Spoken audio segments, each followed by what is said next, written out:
Hello and welcome to the Research-to-Practice Transit Symposium. My name is Chad Riding and I am with the California Department of Transportation, or Caltrans.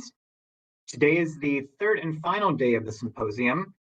This symposium is hosted by Caltrans, the University of Florida Transportation Institute, UC Davis Transit Research Center, the American Public Transportation Association, or APTA, Mineta Transportation Institute, or MTI, and the Center for Equitable Transit-Oriented Communities, or CTOC. The schedule for today you can find on the website, but we're reproducing it here.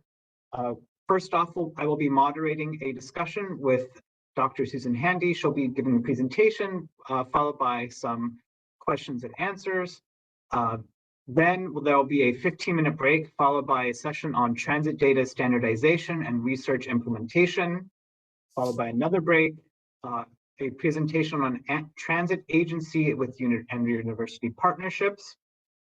Another break followed by our final full session, transit-oriented developments, transit-oriented communities. There'll be some closing remarks by our moderator, Andy Furillo. Again, thank you to our sponsors, without whose support this would not have been possible. And many thanks to our steering committee, consisting of the individuals here: Andy Furillo, Art Gazzetti, Roderick Bailey, Greg Newmark, Jacob Yan, Tyler Monson, Maya Milioti, Keith Sirisak, Kerry Watkins, Alex Opalencia, Balwinder Tarlock, Shilay Zhao, Hillary Nixon, Chad Riding, Afnan Mohammed, Joanna Xiao, Brendan Hemley, John Ando, Mina Rezai, Connor Campbell, Kevin Spiker, and of course, a special thanks to Caltrans employees Wendy Moran, Maddie Davis, and Caitlin Tachansky, who did a lot of the publicity and graphics for this. Thank you to all of the presenters and moderators and panelists today. This event is certified for professional development under the American Institute of Certified Planners. So if you would like certification maintenance credit, please go to www.planning.org and search through their certification maintenance credits. This link is also available on the symposium website. If there are any panelist questions or if you are experiencing technical issues, please feel free to reach us at pm2.research@dot.ca.gov, and we'll be on that right away. Again, pm2.research@dot.ca.gov. And thank you for your attendance. We really appreciate your support. Without further ado, I'll turn it over to Dr. Handy, who is at the University of California, Davis, just down the road here. She wrote the book Shifting Gears about transportation shifts. So we are very excited to have her here with us today. And so, geez, what more to say about one of the experts in public transportation policy? She is a distinguished professor of environmental science and policy and director of the National Center for Sustainable Transportation. And she chairs a graduate program in transportation technology and policy. Her research focuses on strategies for reducing automobile dependence, including bicycling as a mode of transportation. And as I said, she is the author of Shifting Gears, published by MIT Press. So we are so grateful to have you with us today, Dr. Handy.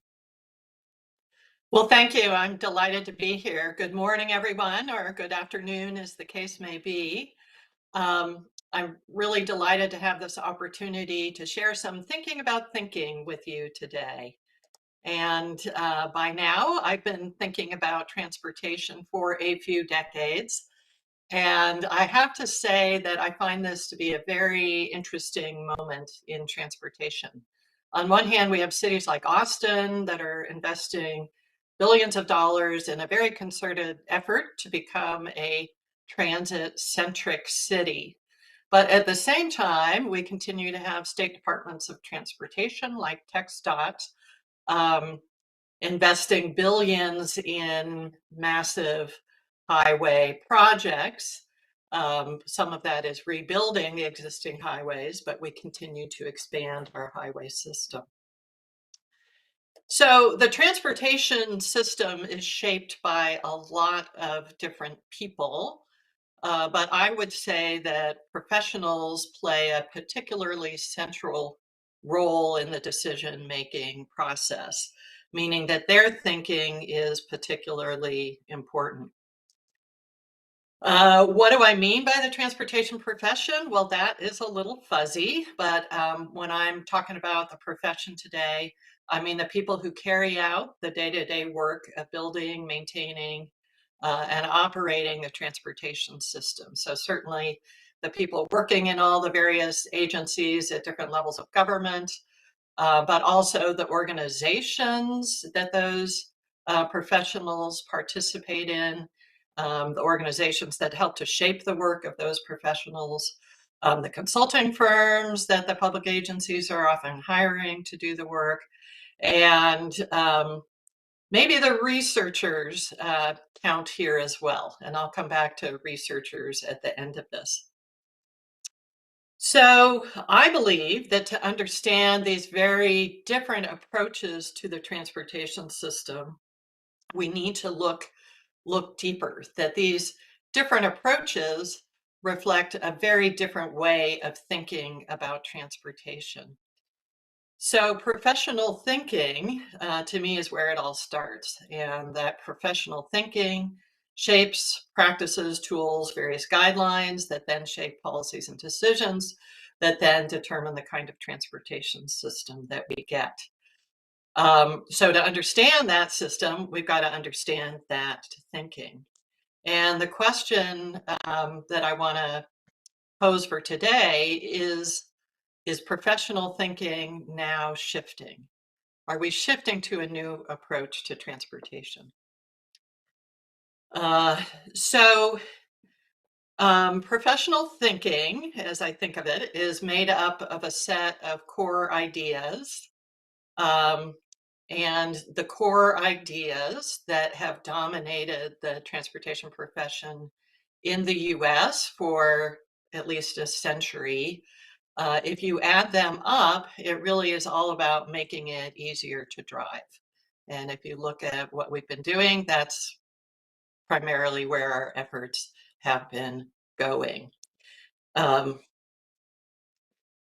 But at the same time, for every one of those very traditional ideas, there's another alternative idea out there that is not entirely new. There have been people in the profession talking about these alternative ideas practically from the beginning, but they have never come to dominate professional thinking the way that those traditional ideas have.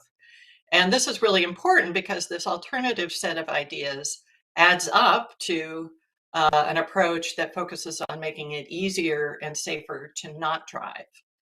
And if we were to shift to this alternative set of ideas, we could end up with a very different transportation system.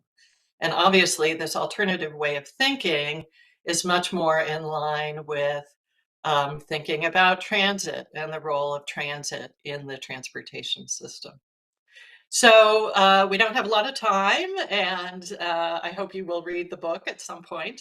But what I'd like to do is spend a little time looking at the pairs of traditional versus alternative ideas to think about where we are currently and what this all means for transit. So I start with the idea of freedom because I think we can trace a lot of what's going on back to this idea. This is a very American idea, the freedom of the open road. From a daily standpoint, the idea that the car gives us the ability to go where we want to go, when we want to go. Now, of course, that's kind of a simplistic way to think about things, and there are a lot of ways the car does not give us freedom. For one thing, it's a huge financial burden to own and operate a vehicle. For another thing, not everybody in the US owns a car or is able to drive a car. I look at this graph on the right, and the bar on the right is especially striking to me. that 25% of households with incomes under $25,000 a year do not own a car. So that's a big chunk of the population we've got to worry about serving. But also that means that 75% of low-income households do own a car at huge financial burden.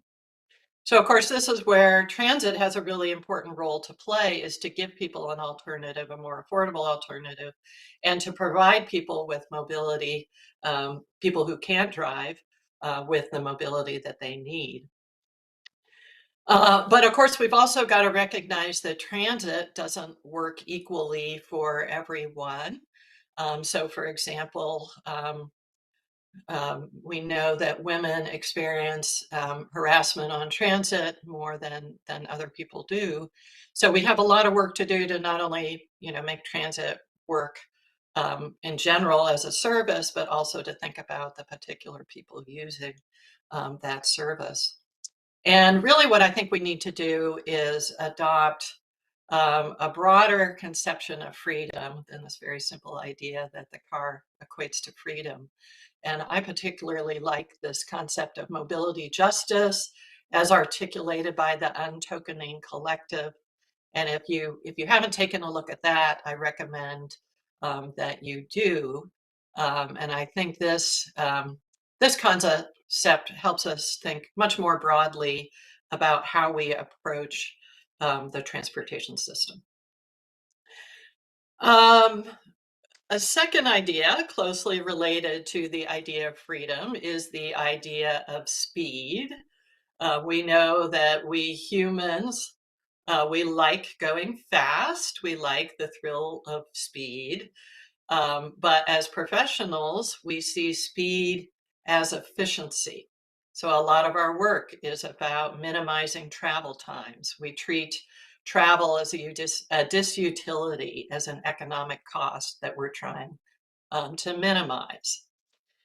And of course, I'm speaking to the choir here, but you all know what speed means in terms of safety for everyone, but particularly for pedestrians and bicyclists. So this focus on speed and efficiency comes at the expense, the very devastating expense of safety.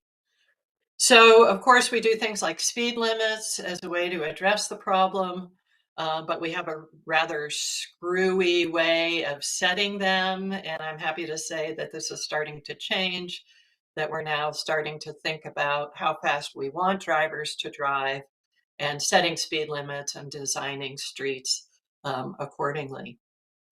But we could perhaps go even farther and really think about the idea that maybe slow is good. So COVID and the slow streets movement helped us think about that. And I think this is an important idea for transit as well, which isn't to say that transit is always slower than driving, because there are a lot of situations where, in fact, it is faster than driving.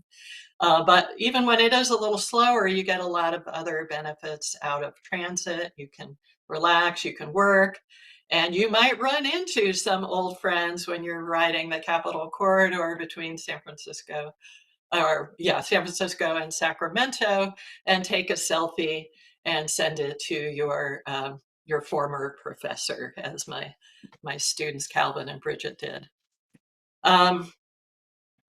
All right, so that's a little radical, but we think about slow food. Maybe maybe this is something we need to get a little more credence to in transportation. Okay, the idea of speed is closely tied to the idea of mobility, defined as the ease of movement. And certainly the profession has long focused on the goal of mobility, the goal of ease of movement. The corollary here is that congestion is bad. So if we're trying to ease movement, we're trying to minimize congestion. Well, of course, congestion is bad. Nobody likes to be stuck in traffic. There's some very real consequences of congestion, and all of this is well documented. But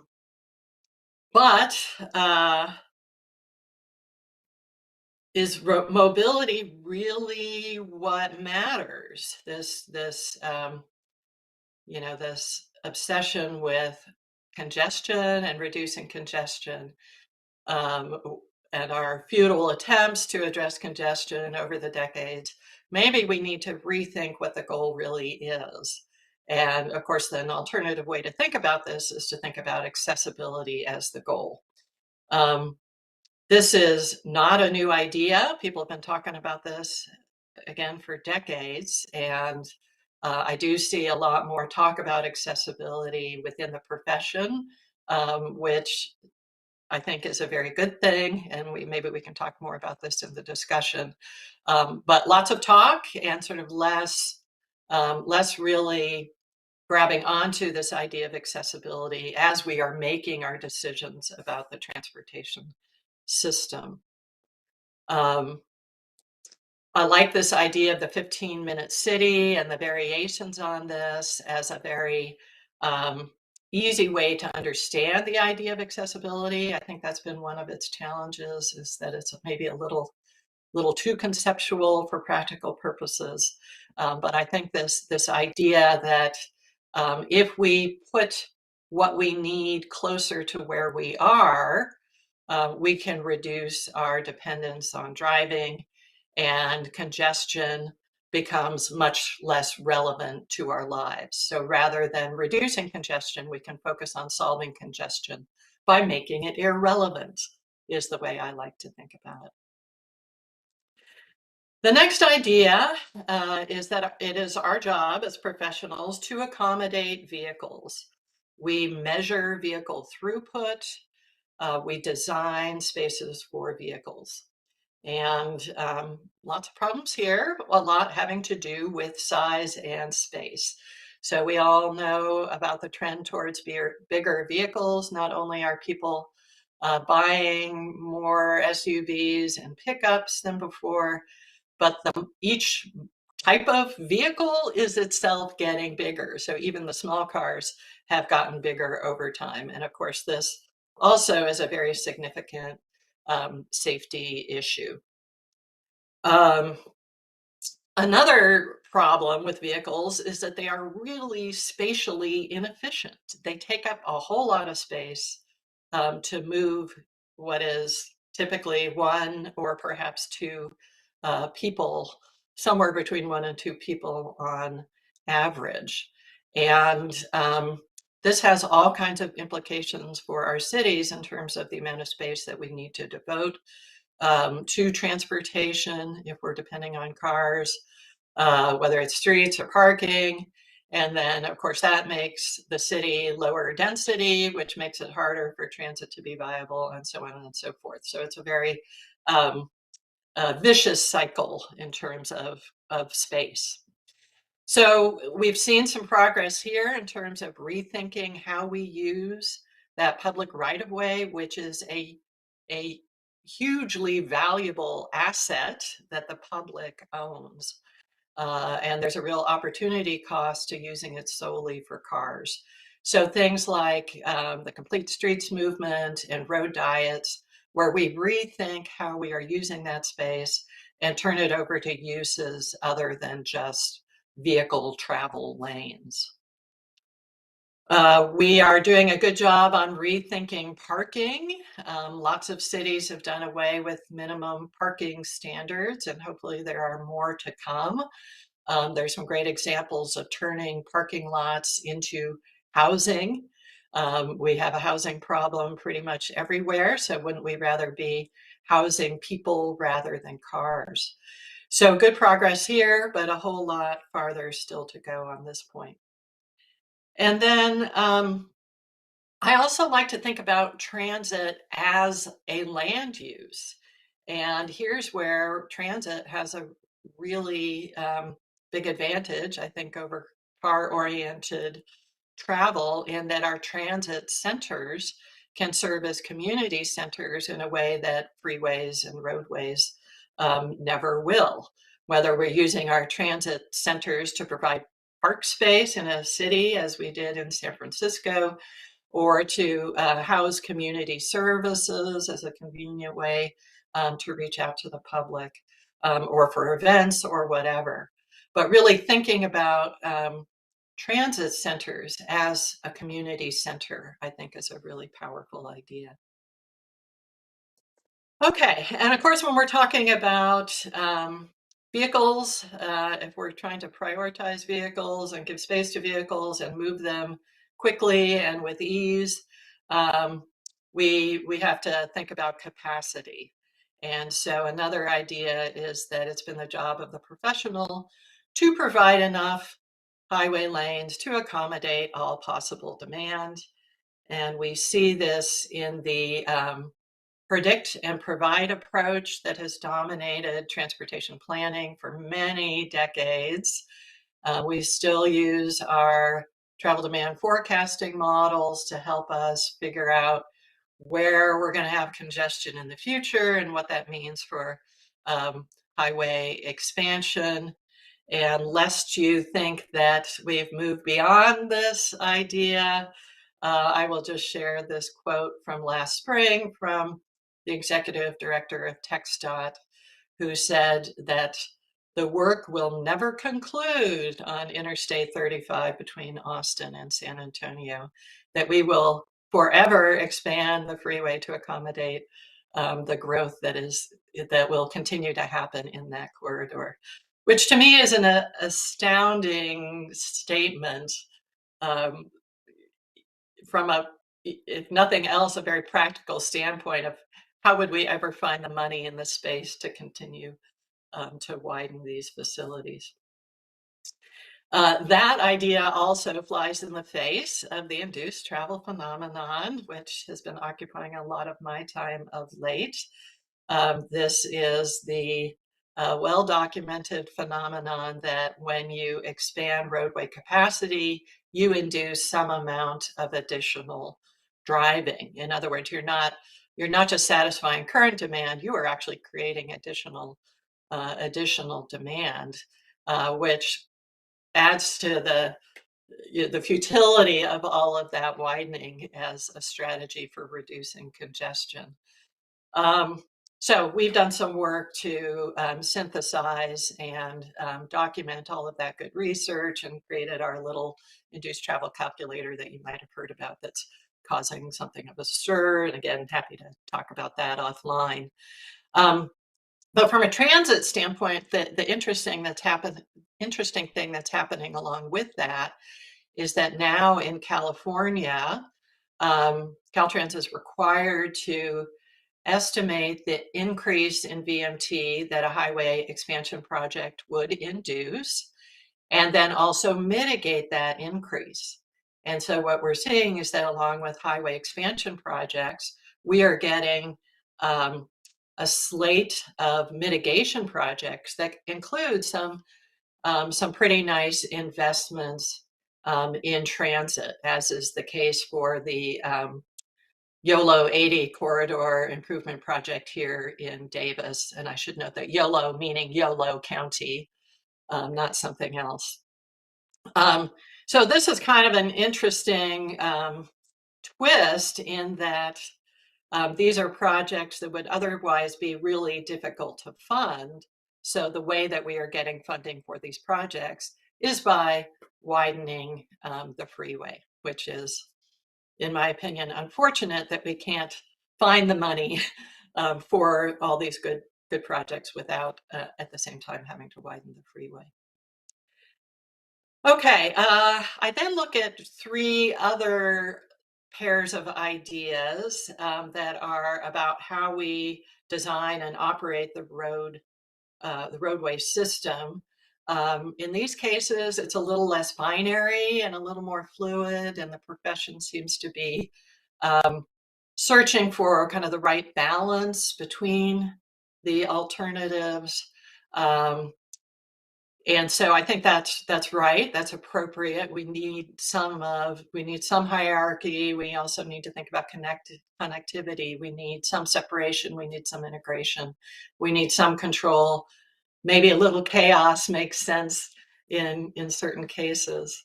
But the issue I see is that the balance we've been striving for, again, has primarily been motivated by the goal of efficient vehicle movement. And wouldn't it be nice if we could think about these sets of ideas with respect to how do we prioritize transit?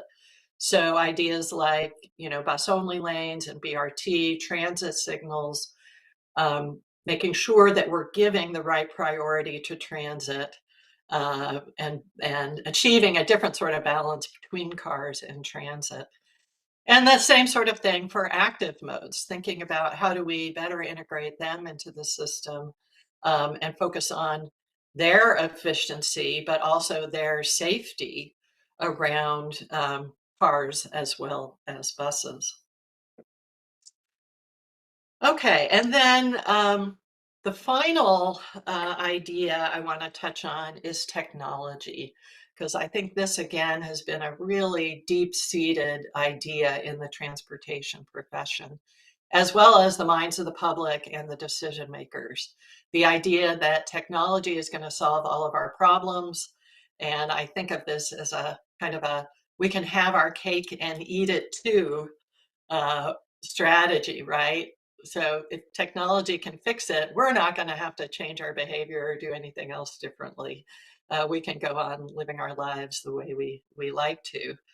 Um, and clearly technology has been really important in transportation. It has been hugely important for improving safety for people, at least for people in cars, hugely important for addressing our air quality problem. But I think we can all agree technology also has been something of a disappointment. There are some technologies we are still waiting for. I keep hearing we're going to have these flying taxis. I'm not sure we want them, but maybe someday they'll appear. And then don't need to say much about this. People thought these kinds of technologies were going to solve all our problems, and well, didn't happen. So when I think about technology, I like to think about how technology can make what is old new again and better in other ways. It's clear to me that future mobility is not just about new technologies, but it's also about new versions of our old technologies. And I know I'm, again, preaching to the choir with this audience, but um, these modes work pretty well, and we can use technology to help them work even better. So let's make sure we're paying as much attention to that as we are to flashy new technologies that may or may not ever pay off. So I'm sure a lot of you are working on various kinds of new technologies within the transit industry that I think are really important to continuing the viability of transit in these challenging times. And I do want to note that, yeah, my colleagues think a lot about future mobility. When I think about future mobility, I like to remember that technology is not, it's not deterministic. It is up to us to decide what we want to do with that technology, right? So we've got to be thinking ahead of the game about how we want these technologies to fold into our transportation system. How do we want to use these technologies? And it can go one way, which would make sustainability a whole lot more challenging, or it can go another way in which these technologies really help us to achieve our sustainability and equity goals. And I will just note that there is going driverless and there's going driverless. So we can choose which of these versions we would rather have. So we've got these competing pairs of ideas. We've got the ideas on the left that have been really dominant in the profession all along that are all about making it easier to drive. We have a lot of competing ideas that have been around for a long time. I think a lot of these are gaining traction, no pun intended, some more than others. And to me, that's really promising because they add up to a very different way of thinking. and they focus on the goal of making it easier and safer to not drive, which again, from a sustainability and equity standpoint, is where I personally think we need to be. Is there enough shifting that we can say we're on the cusp of a paradigm shift? I'd like to think so, but actually, I think what's going on is that we're adopting a lot of these alternative ideas on top of the traditional ideas, and we're not letting go of the traditional ideas, right? So we're thinking more broadly, but we're not letting go of what maybe we need to let go of. And this is what I call the throw everything at it mentality. So we are making these impressive investments in transit systems, not nearly as much as we need to be, in my opinion, but we are making investments. Yet we continue to expand the highway system and make investments that aim to make driving easier.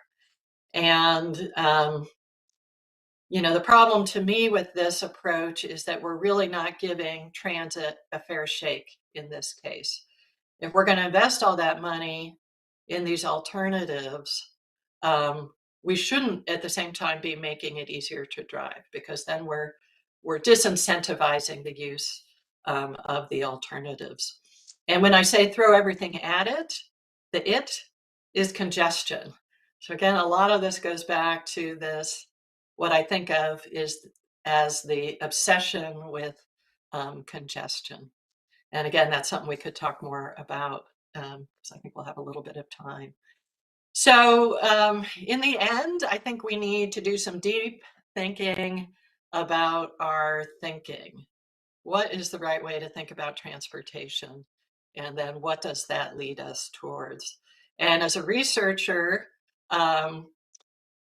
I like to think about how my research could be, well, it's certainly, I like to think, helping to shape practices, tools, guidelines, policies, decisions, but it also help to change professional thinking?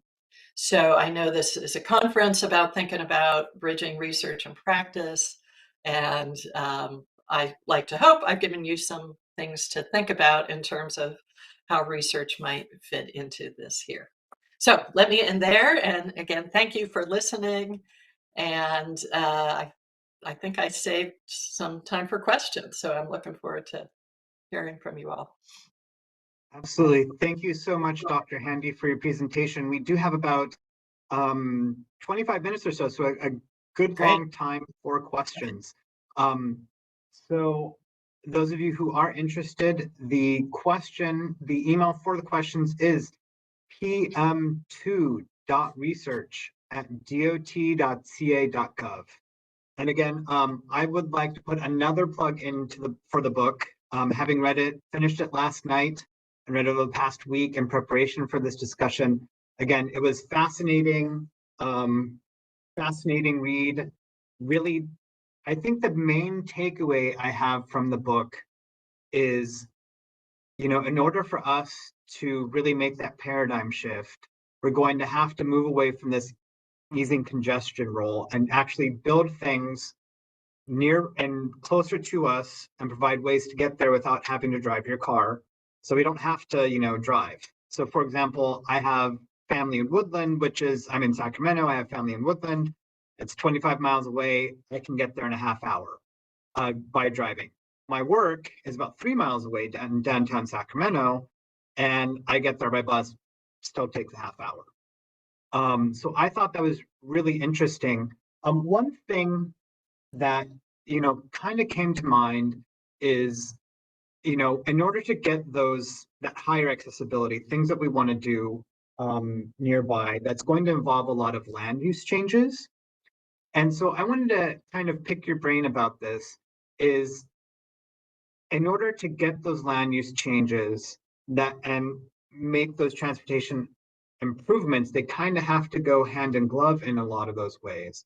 I guess two questions first off is almost a little bit like the chicken or the egg. Should we push for this may be a false dichotomy, but should we push first for the land use changes and then provide the transit, maybe go for the transit changes, then the land use? So that's my first question for you about that topic. Well, thank you for giving me a very easy first question. Um, well, I think, it's clear we've got to be working on both things at the same time. None of that happens quickly or easily. So it's all about incremental change. And it's also thinking about thresholds, like can we change enough that we hit some threshold where then it makes sense to make a bigger transit investment, for example. And I have to say, again, I've been doing this for a while now, and I'm encouraged by the kinds of changes I've seen in California, for example, where we have a lot of corridors around, and of course, I'm most familiar with Northern California, but the old arterial corridors where there's been a lot of redevelopment, including higher density housing in those areas that begins to justify investments in bus rapid transit. Um, maybe if enough of that goes on over time, you get to the point where you upgrade to a light rail system. Um, the rethinking of parking is a really important part of this. We've been over prescribing parking, over requiring parking, and it's devastating to our communities because that, again, it reduces densities, which works against transit, it works against walking and biking. It makes for really unpleasant environments. We have way more of it than we need, but it's also a resource as we can reuse that land for other purposes, and we're seeing more and more examples of that.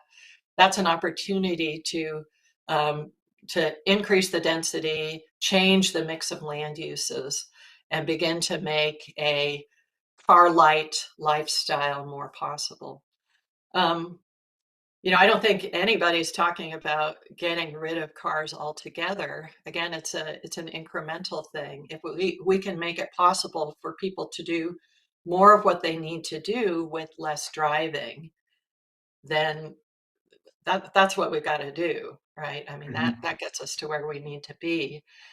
So bringing things closer, making walking and biking and transit more viable. Um, the whole home delivery thing, I think, is a part of the equation too, although that gets a little complicated because, again, we have to do that in the right way. We got to make sure it works towards our goals. Let's see, I had another thought, but Yeah, no, those well, are all yeah. really interesting thoughts, and kind of along those lines of making that shift. One quote from the book that I liked, it said, this is towards the end, because in the end chapter you kind of wrap up and bring all your thoughts together. And it says the risk of adopting the new ideas like accessibility without abandoning the old ones like mobility and its partner in crime, congestion reduction, is that we don't make anything better, which I thought was a fascinating line. And it's very true. Um, how do we go about a lot of these people, or a lot of our viewers today are researchers and practitioners who, I think, as you said, preaching to the choir, I think pretty much everybody would be in support of the shift you think we should make. And I think so too. How do we sell it? How do we convince the decision makers, lawmakers, that this shift is where we really need to go? And as you said, it's not just a layer on top of another, where new ideas on top of old ideas, where nothing gets better. Yeah, I go up and down about my optimism on this point, and I think I'm feeling a little more pessimistic at the moment.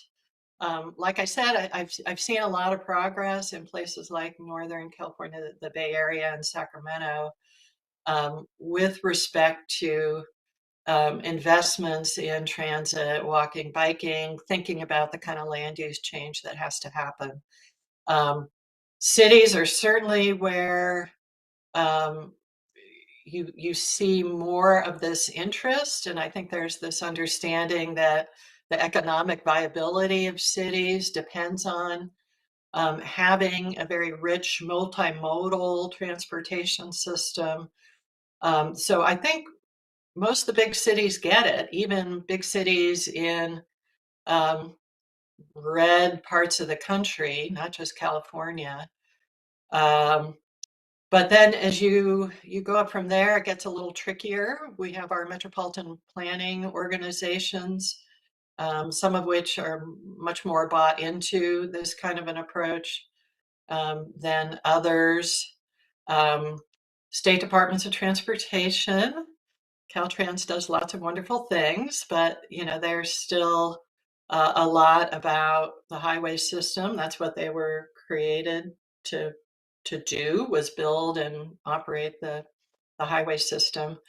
And then a lot of it is also about the flow of funding, starting with federal funding. So we've had an administration that seems to be very supportive of thinking about transportation in a new way, which is great. But if you look at the funding, it's still 80% going to highways, 20% going to transit, and there is flexibility to switch some of that highway-oriented money over, and maybe we're not using that flexibility as much as we could be. But we've got some real structural issues with respect to funding that limit what can be done as well. So yes, there's lots of change that needs to happen. And as you say, I do think, and I've been thinking this more and more since I finished the book, that this obsession with congestion is a really big part of the problem, because that's certainly behind a lot of the push for continued highway investments, despite the fact that we know that's not a particularly effective way to reduce congestion. Um, And yeah, the way that is, the thing that would be effective is pricing, mm, right? yeah. Which also helps to raise revenues that could be invested in transit, as was proposed for Manhattan. But that's really politically um, just a non-starter in most places.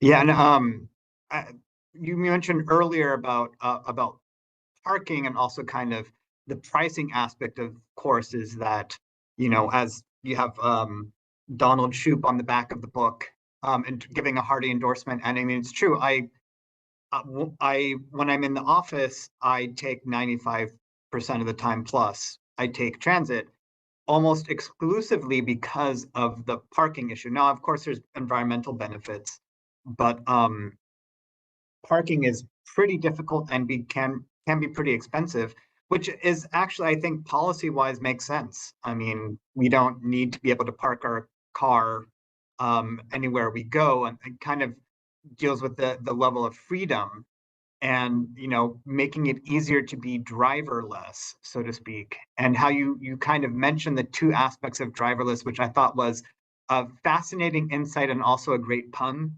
Mm-hmm. um, I share some of your skepticism of autonomous vehicles, and you do kind of always think in the book, especially, you mention how it's probably would make things worse in terms of congestion, and we may not be entirely contemplating that when we're making the decisions. But fortunately, there are some ways out. We're not quite yet there in terms of the full automation. I believe it was step 5, as you were mentioning in the book. Um, how do you see some of these technologies and their ability to make things better and make things worse? You talk a lot in the book about agency and technology. Right. Well, I think the public sector has to be on top of this. I mean, we've had a lot of things come along that got ahead of us, like the transportation network companies, happened before we really knew what was happening. We, the public sector, and put policies in place to make sure um, that we, that we managed those new technologies or services, technology-based services, if you will, in a way that was consistent with our goals for the community. And I think, yeah, autonomous vehicles, we've got to be getting ahead of that.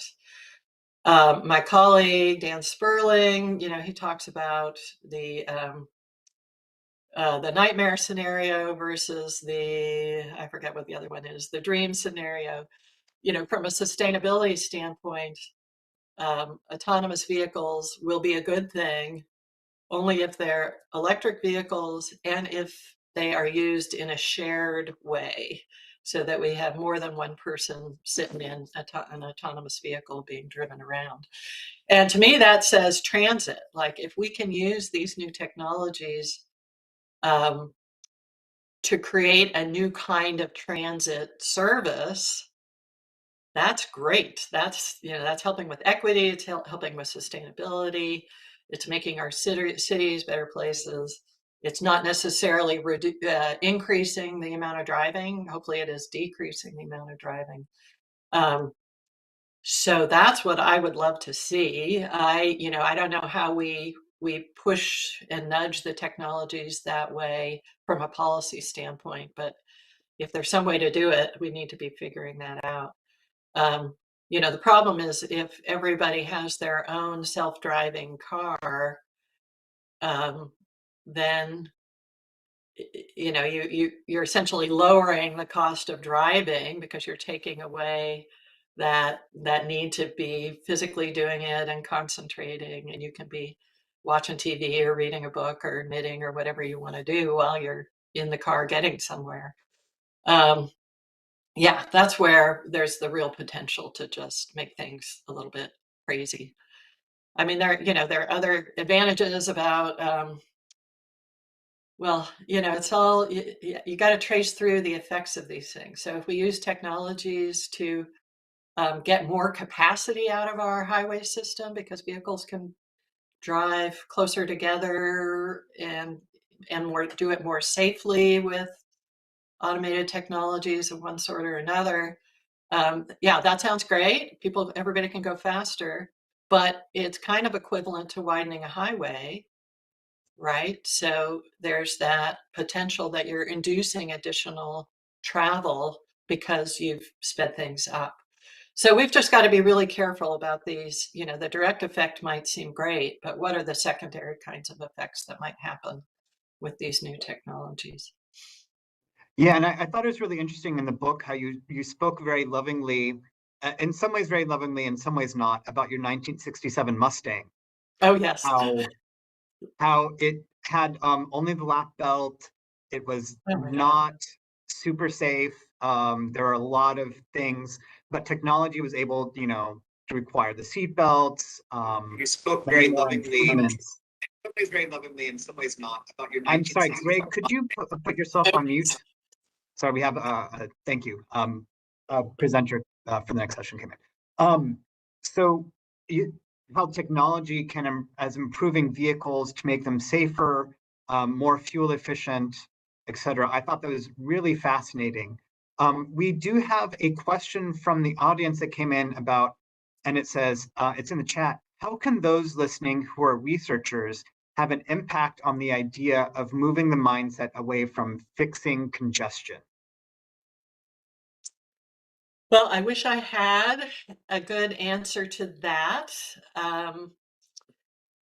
I've been spending a lot of time in the last couple of years on this issue of induced travel, and I've done a lot of talking to people, practitioners, policymakers, the media, trying to explain this. And I think that's a part of it. It just takes a lot of talking, and it's not about the peer-reviewed journal articles. It's about boiling down what we know from all of that good, solid research and finding a way to explain it to people. And I'm not sure I'm very good at it. We're not trained to do that kind of work. I'm lucky we've got some communications people here who can help me with that. There are a lot of advocacy groups out there who are good at explaining things and telling stories. We can get the kids involved, TikTok. I mean, TikTok, right. So I think we've got to be clever about this. But it is kind of a discouraging moment in time when you think about what media different segments of the population pay attention to. And yeah, I don't know what we do about that. Yeah, it's a challenge being able to convince people of that. One thing that just came to mind as you were speaking too is the fact that, a lot of other countries that do have better accessibility, have better walking, they still have cars. Car ownership rates in Europe, Japan, other countries are pretty similar to that of the United States, but they're able to travel more by non-automobile modes, which something we keep in mind, and maybe that might be able to make the case is that you can kind of, you talk about, having your cake and eating it too. At least we can still have that regional mobility, but maybe we make it easier to go get a carton of milk or a loaf of bread without having to drive. Yeah, I think that's exactly right. And the argument I find most persuasive for all of this is that it is about choice, like having options for how you get what you need, including driving, but also lots of other options. And isn't that better than being totally dependent on driving? But unfortunately, there's resistance to that. When you talk about ideas like the 15-minute city, there's been a big backlash to that, where people are interpreting that as being about taking away people's cars, which is not what anybody has said. So it's like I said, I think it's a challenging moment to try and think about how we change people's thinking. Yeah, I The know. public at least, but within the profession, I think we've got more possibility. Yeah, I know. Like, for example, last night I wanted a snack, but I didn't want to drive 10 minutes each way to get it, so I just Yeah, stayed at home. But had there been something 10 minutes away where I could have easily walked to and gotten it, I definitely would right, have walked. right. So, one thing you also mentioned in the book is the level of service. This is kind of earlier on in the book, and you really give a very interesting. I would say this whole book is a masterclass on transportation policy, but you talk about LOS and you give really good examples of what it is, and really the difficulty of that we've had. Maybe it's self-imposed difficulty of getting those pedestrian and transit level of service measures and shifting away from automobiles level of service measures. Where do you see that going in the future? And maybe also what is the current state of that shift? Yeah, level of service is so embedded in how we do things and has had such influence over decisions around the roadway system, the local system, as well as freeways, to the detriment of bicycles, pedestrians, and transit, in my opinion. Um, yeah, it's a tough one because it is so embedded. It's how we do things, and we have um, very accepted, consistent practices for how you measure it. We've got the highway capacity manual. It's all there. Um, so shifting is a challenge, and we're seeing a bit of this play out in California, where our SB 743 policy says that at least for the environmental review process, the focus should be on vehicle miles of travel as the source of the environmental impact, as the way to think about environmental impact, and not level of service. So we are in the midst of trying to implement that policy. We as a state, and then we as a research team have been following what's going on at the local level in terms of that implementation. And the problem is we don't have standardized ways to measure the VMT impacts of a project. Big fight over how do we do it for freeway projects.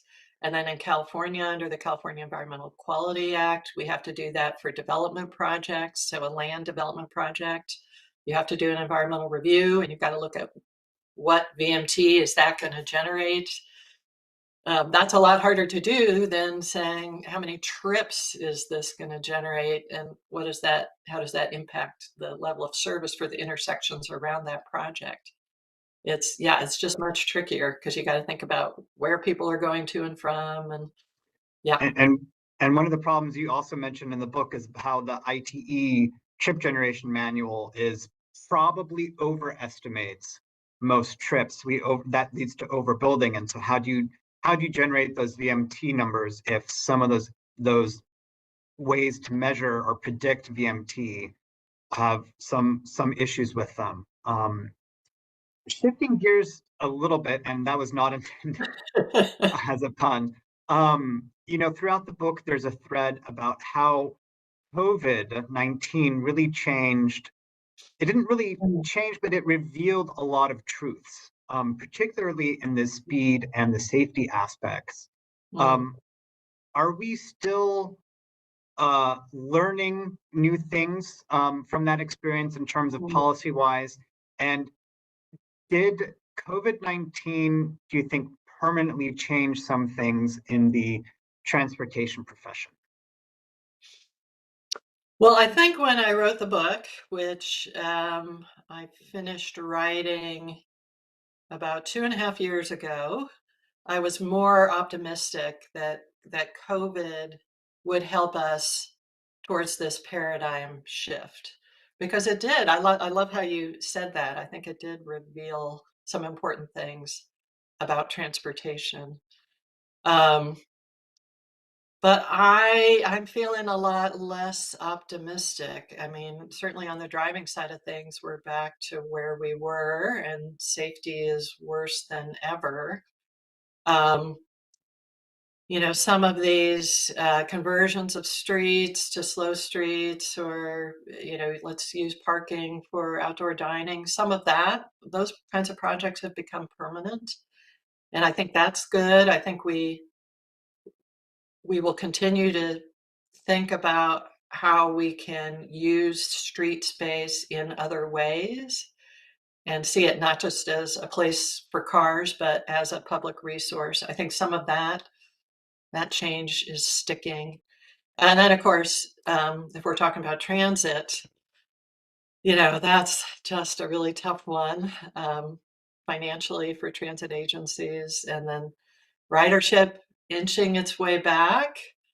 But we had a presentation from the Bay Area a couple weeks ago in my class where, the plans for all these investments in transit end up getting us back to about where we were a couple years before COVID. So unfortunately, big setback for transit, um, which, is ironic because COVID also demonstrated how important transit was for our essential workforce, right? So, yeah. Transit being a key equity issue, in addition to a transportation one too. Yeah, Where they, actually, essential to keeping things running. So it's not just about making sure everybody has a way to get around. It's about making sure the whole system is working, and that affects all of us. If the nurses can't get to the hospital, that affects me. Yeah. And so I was hoping some of that appreciation of transit would carry over. I hate to end on a pessimistic note. But Well, I, I think overall, though, I think yours is a positive book. Again, I want to heavily plug this to everybody. I'm going to see if I can somehow get copies for my staff great. that we can read and maybe have a little book club here to read it, because it really is, if you don't have any kind of background in transportation, or you just want to know about it, or just come for the anecdotes, really interesting stories in the book, heavily recommended. I think it's actually an optimistic is that these changes are possible. I would end maybe on that note is that we have the tools now. We know so much more about it. And as researchers, as practitioners, we can partner and spread the word and make changes where we can.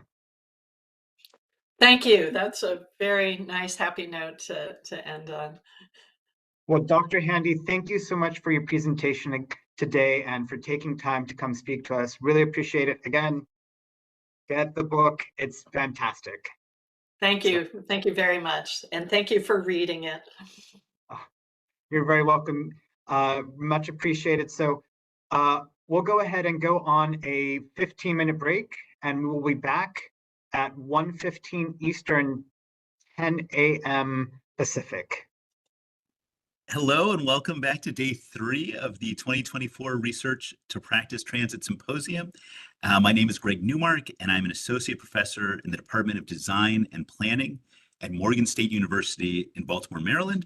At the Transportation Research Board, I'm the co-research coordinator for the Transit Data Committee and the chair of the Transit Subcommittee of the Travel Survey Methods Committee, which is an extended way of saying that I'm particularly excited about this session on transit data standardization and research implementation. Today, we have 2 excellent presentations that share a fundamental concern for making data collected at one transit agency comparable to data collected at another transit agency.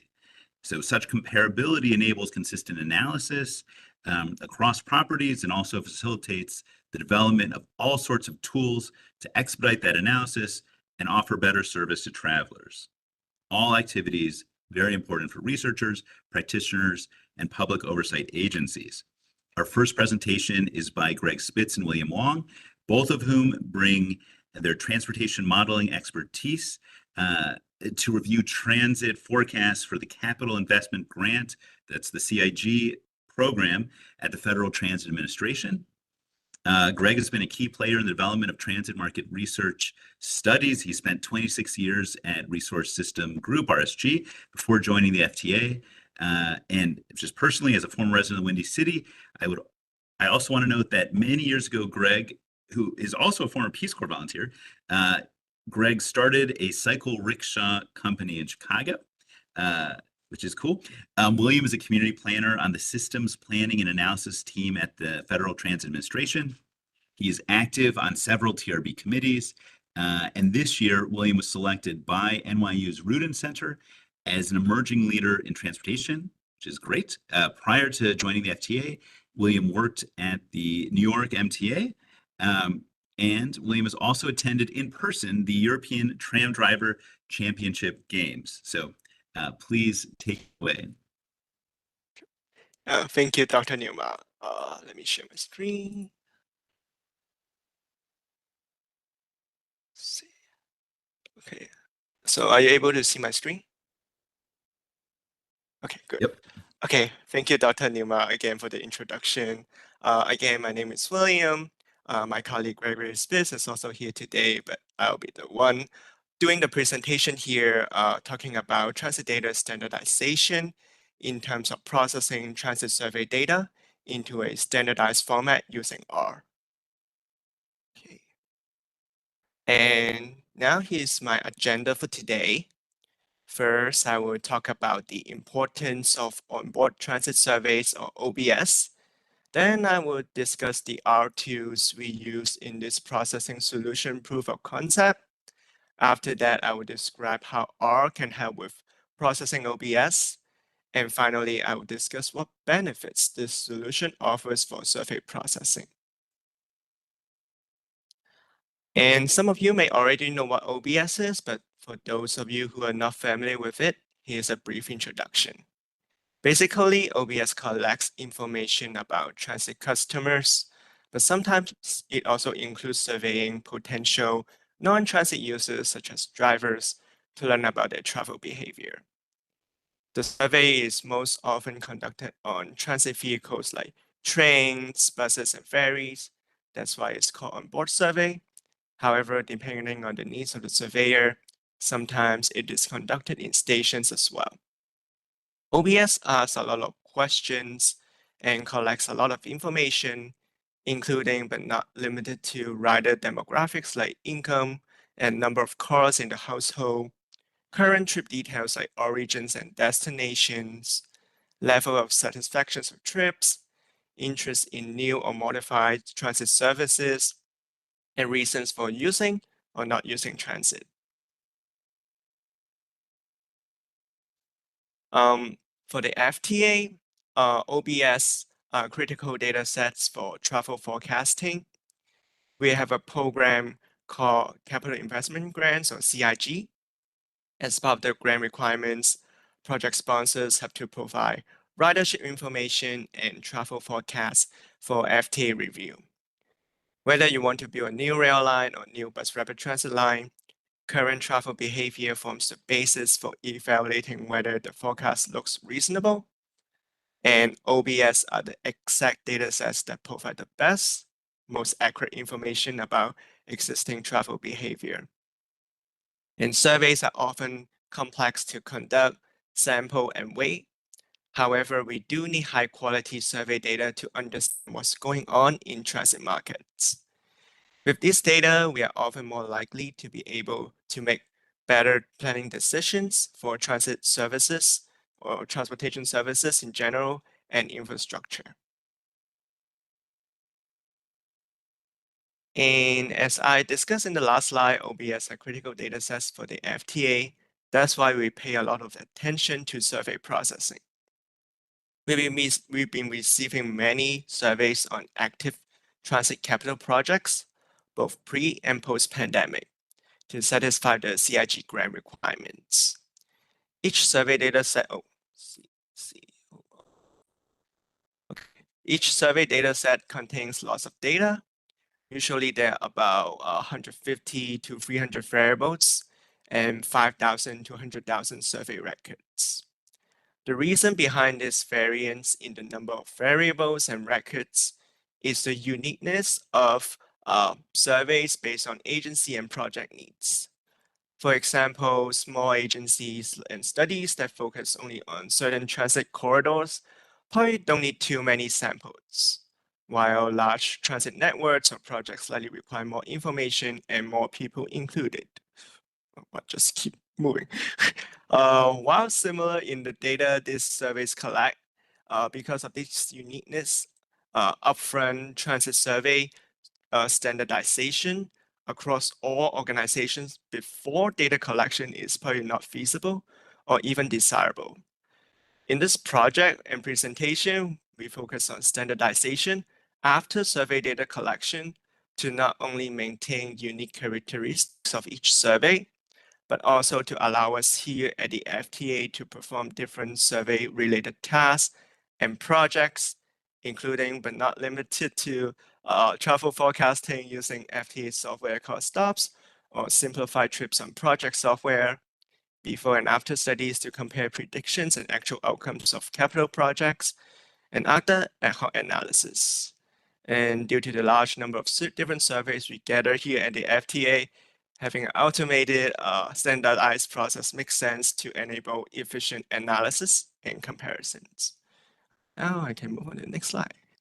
And now let's switch gear a little bit to talk about our tools we use in the standardization solution proof of concept. To begin, R is the statistical programming language. RStudio is the open source software interface for the language, and R Markdown is the code format designed to produce documents with both the code, text, comments, or instructions. And the screenshot here on the right shows the RStudio software interface, the R Markdown, including the code chunks and their associated descriptions. And I'm sure as many of you already know, they are very powerful and free tools for data analysis. It's not that easy to learn because it's code-based, but it's easy to run and tweak when you already have the codes in place. And there are lots of learning resources and codes you can borrow from online. Before I show you some pictures of how R works, I would like to briefly describe the fundamental principles behind the development of this solution proof of concept framework. Basically, the why and how we do this. In summary, we keep the solution processing solution simple and stupid. This is also known as the KISS principle. We don't overbuild the application or make it at enterprise level. The 5 principles are listed here on the slide about making it easy for users to understand and run the R scripts, not overcomplicating the codes for more efficient processing and creating useful outputs for analysis and checks. So now we are getting into the meat of the presentation, showing you how does R work with OBS. Overall, we have a pretty simple framework. To begin, we have file folders and R scripts in R Markdown as the foundation of our solution.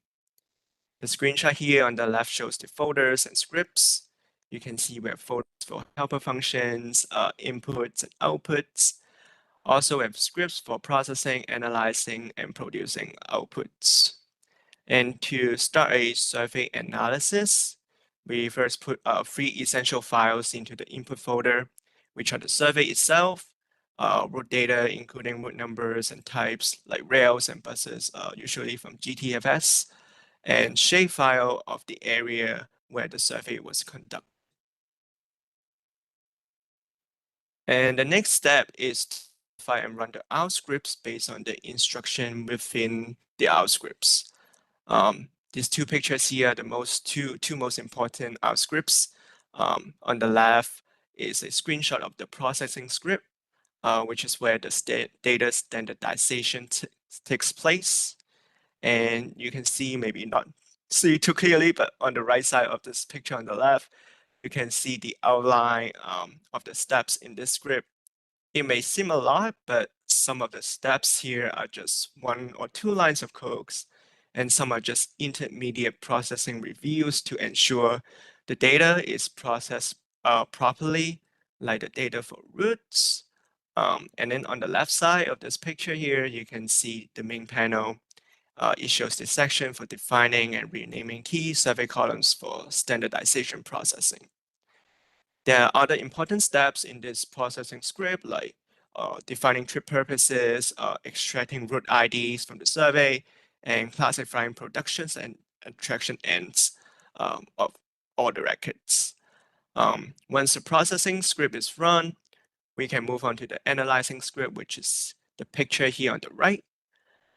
As you can see, the here is much shorter than the processing script because once standardization is complete, creating outputs for analysis isn't that hard. And the screenshot here shows the code chunks for writing the trip summary of a survey. And finally, the outputs are generated once the scripts are run. The table here shows the standardized outputs. It's easy to use these output files because they're mostly in like CSV format, which can be opened and edited in Excel. And the maps can be saved in HTML or image format, so it is easy to view them as well. And here are the screenshots of some of the outputs. The left side is the trips in Excel showing link trips by purpose, vehicle ownership, path types of bus, fixed guideways of both, and access mode. And as you can see, it is a pretty clean table to understand and analyze or manipulate in whatever ways you want in Excel. And the right side is a map of Salt Lake City generated using the scripts. It is overlaid on OpenStreetMap and shows the link trips and attraction zones for all purposes, all access, time periods, and routes. All I want to say is here, visualization often makes it easier to understand survey results. As an example here, you can see on the dark red orange area on the right, where the University of Utah is, it makes sense that many trips go to and from there because many students use public transit to travel around.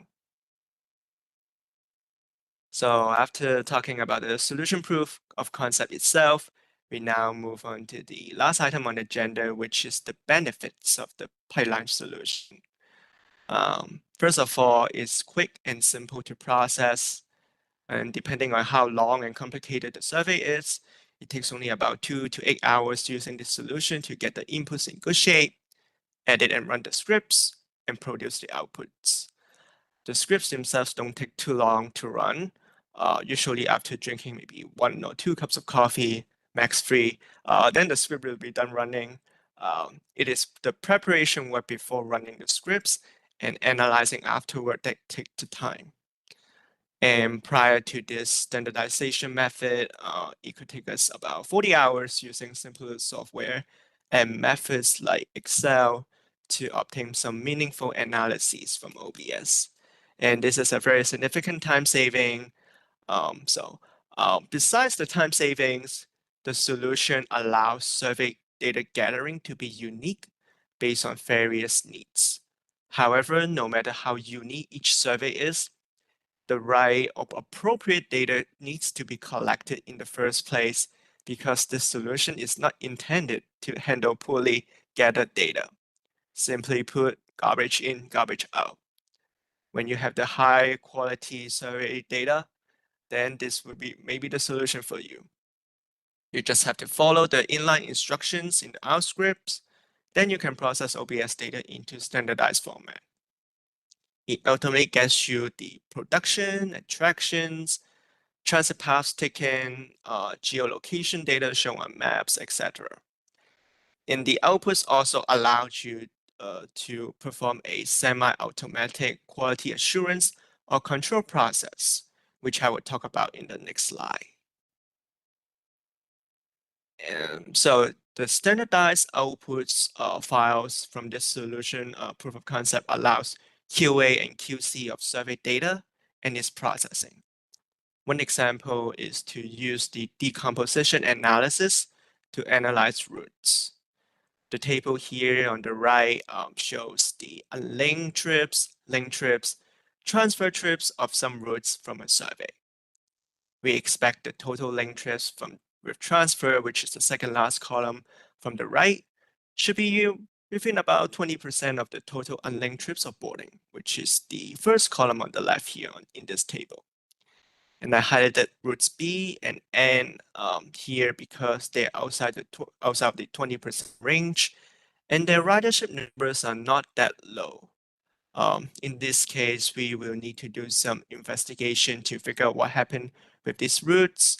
It can be many reasons, including but not limited to incorrect editing in our scripts, incorrect or inappropriate survey rates in the dataset, or just simply poor data collections with not enough samples. So in summary, the outputs from this solution proof of concept not only allows the user to analyze the data, but also give them the power or equip them to perform the necessary checks on data quality and processing. And once your data set is QA and QC'd, you now get a tight data set, meaning you are able to control the data set in whatever way you want. You now have the standardized data sets to perform standard analysis and comparisons. You can analyze and compare within surveys, such as comparing routes in the same area like what I just did in the last slide. And you can also analyze and compare between surveys across time, like pre versus post-pandemic, and across space, like looking at results with peer agencies and organizations or similar areas. You now also have the ability to tweak, change, recode, and rerun the datasets quickly based on whatever needs or desires you have. It's pretty easily reproducible and allows others to easily replicate your work in R. And the last benefit here is flexibility and convenience. As I just mentioned, the scripts can be easily modified to accommodate any specific needs or wants. For example, the screenshot here on the right shows a code chunk added in the processing script. The remove root code chunk where the arrow points at is not in the original script. I added this chunk to exclude certain roots in the final dataset.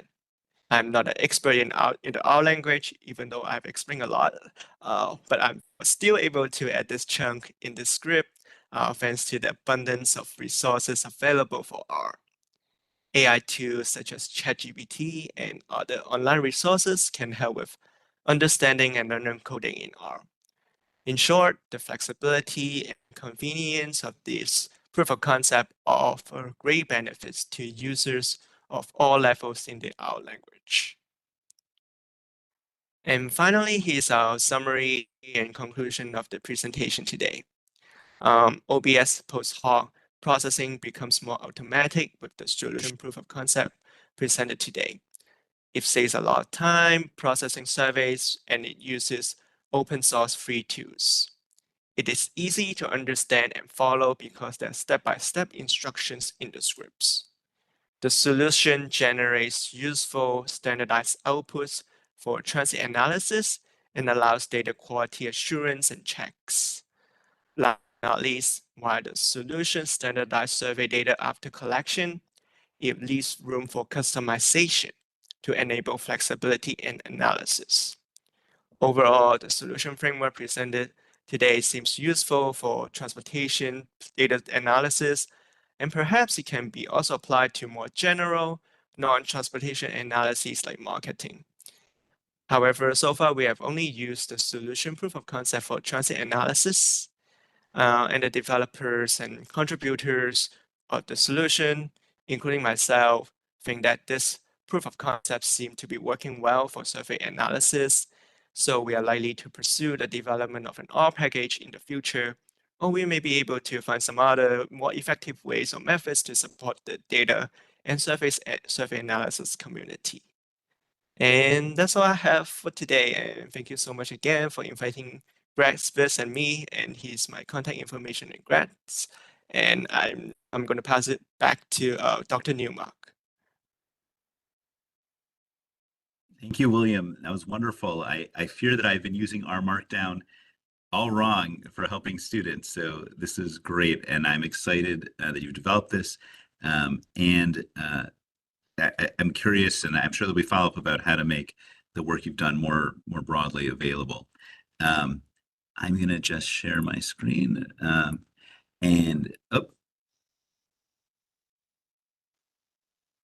just want to kick off our second presentation. So our second presentation is by Evan Soroki, who's the head of the Transit Data Quality Team on the California Integrated Travel Program, better known as CAL-ITP. Evan's team investigates transit data quality issues occurring at transit agencies throughout California to deliver high-quality information to riders. Prior to working at Caltrans, Evan was a senior software developer at IBI Group Conveil, and served on the Open Trip Planner Project Leadership Committee. Even earlier, Evan was a software development at TriMet in Portland, kind of the mothership for GTFS, and built or maintained more than a dozen internal web apps, including the agency's interactive voice response system that delivered real-time arrival information to riders. So very excited to have him here sharing what he's done GTFS in California. Take it away. Wow, thanks for that intro, bringing back some memories. Here we go. Wait, I guess I have to share.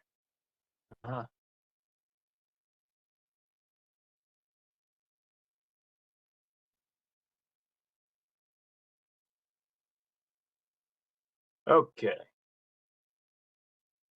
All right. So thank you again. My presentation will be about holiday service data quality. So here's what I'm gonna go through. First, we're gonna start off with reasons for why we started doing this research, talk about the data we collected, We'll talk about the analysis of transit agency websites and what they said about holidays. Talking next about a comparison we did between the GTFS data and websites, and then a discussion about what was potentially causing these problems and some next steps. So to start off with, I'll begin talking about why we did this, and to do that, give a little background of our organization. So I work within Caltrans, and I work on the transit data quality branch, and we are working sort of within a larger division that is trying to improve the rider experience across California. And so we have a number of other things we work on. You may have heard us in the payment systems realm, or general analysis, benefits. We're getting into digital signage. And our branch is looking into that rider information that gets presented to riders to help them make journeys. And we have some ongoing checks that we do, but this was the first detailed research project we did on a specific topic of data quality. And so the reason we picked holiday service was sort of an assumption that most transit agencies have some kind of deviation from regular service for holidays throughout the years. So things like Independence Day, Labor Day, Thanksgiving, Christmas, New Year's Day. And also, we were even already receiving feedback from just members of the public, just random people that we hadn't had contact with before, that there were some problems that they were seeing on trip planners, that there was service when there likely was not. This is also kind of a good window and a proxy for just other service variations in general. It's sort of one of the most common variations we believe there is, but holiday dates change each year, and so this sort of necessitates a process at the transit agency that involves a regular update and of a deviation from their regular schedule to something a little different. So then I'll talk about the data that we collected to analyze holiday data quality. The first thing we did is we visited a lot of transit agency websites all across California, 195 in total. And we picked a study period from Veterans Day 2023 through Martin Luther King Day 2024. And the information presented on transit agency websites is of great variety. And so we came up with a classification system to sort of generalize what we saw. And so we came up with three classifications of either regular service, which was, a transit agency is running their regular schedule for whatever day the holiday falls on. No service, which means just completely zero transit vehicles out running, picking up passengers. And then reduced, which is somewhere in between. We also collected a lot of GTFS data. We kind of do this for a number of things in our program.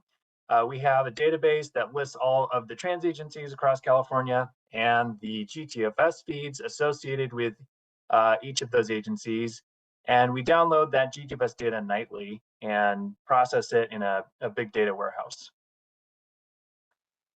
We also did some short interviews with transit agencies on topic of holiday data quality. We ended up reaching out to about 25 transit agencies where we saw there's some kind of mismatch between what their website was saying about holidays and what the GTFS data seemed to be saying. And so we shared examples like this. This is, Memorial Day of 2024, and according to the holiday website on the transit agency, this service shown here should not be running. And so we sort of asked the transit agencies, so we saw this and what could possibly be happening here? And we, kind of collected that information and standardized it a bit. Finally, we also collected some data from the National Transit Database to try to assess the impact of this in terms of ridership and also classifying agencies by size according to the number of vehicles they have. So now I'll go into describing what we found at the transit agencies. on their website. So the vast majority of transit agencies had some sort of description of their holidays on somewhere on their website. There were a few that had either old information or it was just missing completely, like we couldn't find it. And of those that were old or missing, it was somewhat concentrated on transit agencies that were of smaller size. And so you can see here we got the NTD data aligned with the organizations and found that with the vehicles operating in maximum service, the VOMs range for these transit agencies was sort of concentrated on the lower end, less than 20 vehicles. In terms of ridership from NTD data, we came up with the kind of average weekday ridership and assigned that to all the transit agencies and found that of those that were that had off-season, old, or missing information, the amount of riders on a typical weekday at these transit agencies ended up being so low that even the old one doesn't even show up on this chart. So the larger transit agencies with a lot of ridership did have some information about holidays on their website. Again, the large variety of where exactly on their website and in the format that they put it on their website was observed. And so most of them had a web page or somewhere on a web page where they listed out the holidays. However, a number of them had it just in like a PDF brochure on their website. And so it took a little bit of like looking around to try to figure out where this information was. And again, a lot of different formats of listing it out. Some of them had dates associated with it. Some of them just had sort of a calendar year agnostic. Oh, just every Thanksgiving we have a holiday.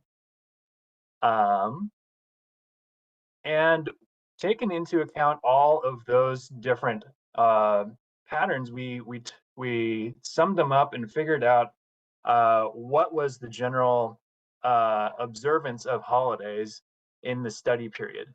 And so we can see that the red line here means no service at all on a particular holiday. The blue is reduced, and the green is just a regular service on this day.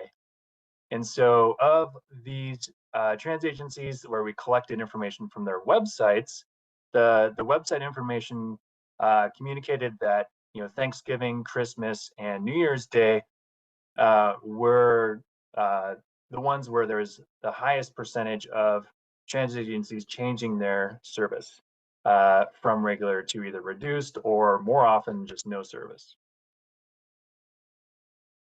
Now, another thing that we sort of looked at was sort of the combination of all of the service strategies for each of the holidays that were observed and comparing them to how many other transit agencies shared that same strategy.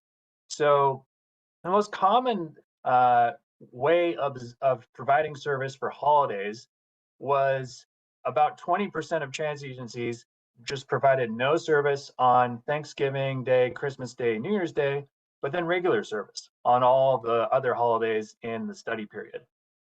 But then the distribution of agencies that had the same exact pattern really dropped off from there, such that over 50% of transit agencies across California had a unique way of observing holidays and providing service for them that no other transit agency in the state provided. So what this means is if someone were taking a multi-agency journey, it could be possible that one transit agency is not providing service, but the other is, and that could be different for each holidays throughout the year.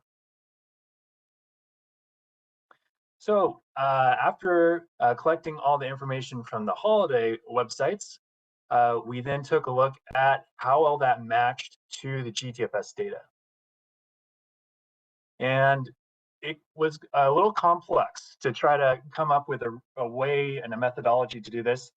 We have a paper that goes into much more detail about this, but we came up with a algorithm that classified the GTFS service levels into sort of the same service strategy as we did on the holidays, of either the transit agency has regular service, it has reduced service, or it has no service on a specific holiday. And we came up with these confusion matrices to try to reason about this for each holiday. So here we can see Christmas Day, and what it is showing here is a comparison of what the percent of agencies that had a various match or mismatch of data when comparing their holiday information to their GTFS information. So the color blue here through the middle sort of indicates an alignment, where the transit agency said on their website that they would have like either no service, reduced service, or regular service, and their GTFS data seem to describe the same thing. The orange here is where the GTFS seem to describe more, let's see, sorry, less service. So the GTFS seemed to describe less service than was described on the holiday website. And then the green is where the GTFS data seemed to be describing there would be more service than what was indicated on the transit agency's website. So what that means for a rider is in the orange, that means that the GTFS might be under communicating the amount of trips available. And in the green, the GTFS is over communicating the amount of trips that are likely available. So in taking all of that data, we kind of aggregated it into these more classifications of either the GTFS is describing more service than on the website, it matches, or it's less. And so we found that on some holidays, as much as 30% of transit agencies were showing more service in their GTFS data than what was described on their website. And also, there were some instances, for example, on Veterans Day Observed, which, Veterans Day fell on a weekend in 2023. So there was potentially a little bit of confusion about what that meant, perhaps. And so there were some places where the GTFS seemed to say less service than what was described on the website, similarly with Martin Luther King Day.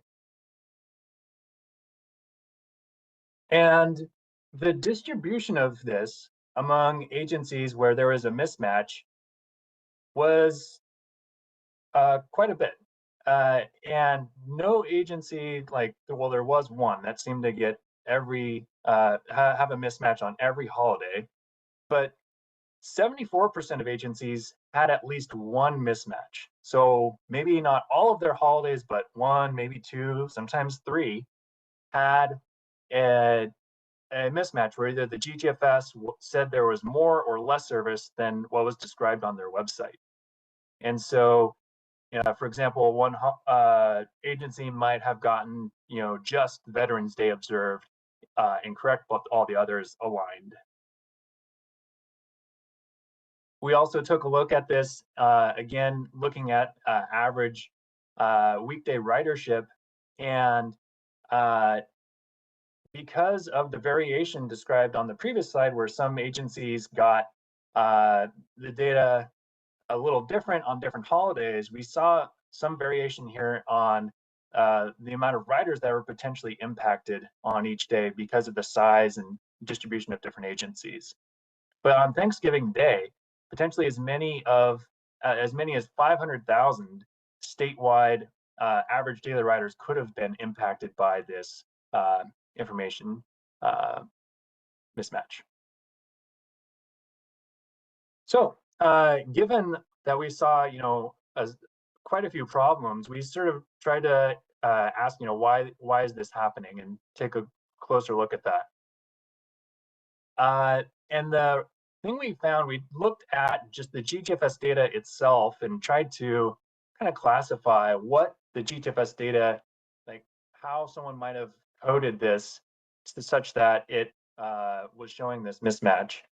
And so we took a sample of the 25 agencies that had some amount of mismatch, and the most common thing was the data for holidays just was non-existent. It didn't look like some agencies made any attempt to add holiday information, which was a little interesting. And then the next most common was there was some information about holidays, but it was valid for something, some previous time period that it sort of looked like the trans agency had not updated the data for the most current year. And in our brief interviews, we asked what was the issue and did our best to kind of classify what the response was into various problems. And we found a good variety of them. Some of the problems attributed to items happening at the agency, some of them happening with a vendor, but then some of them sort of like at this intersection between an agency's use of vendor software.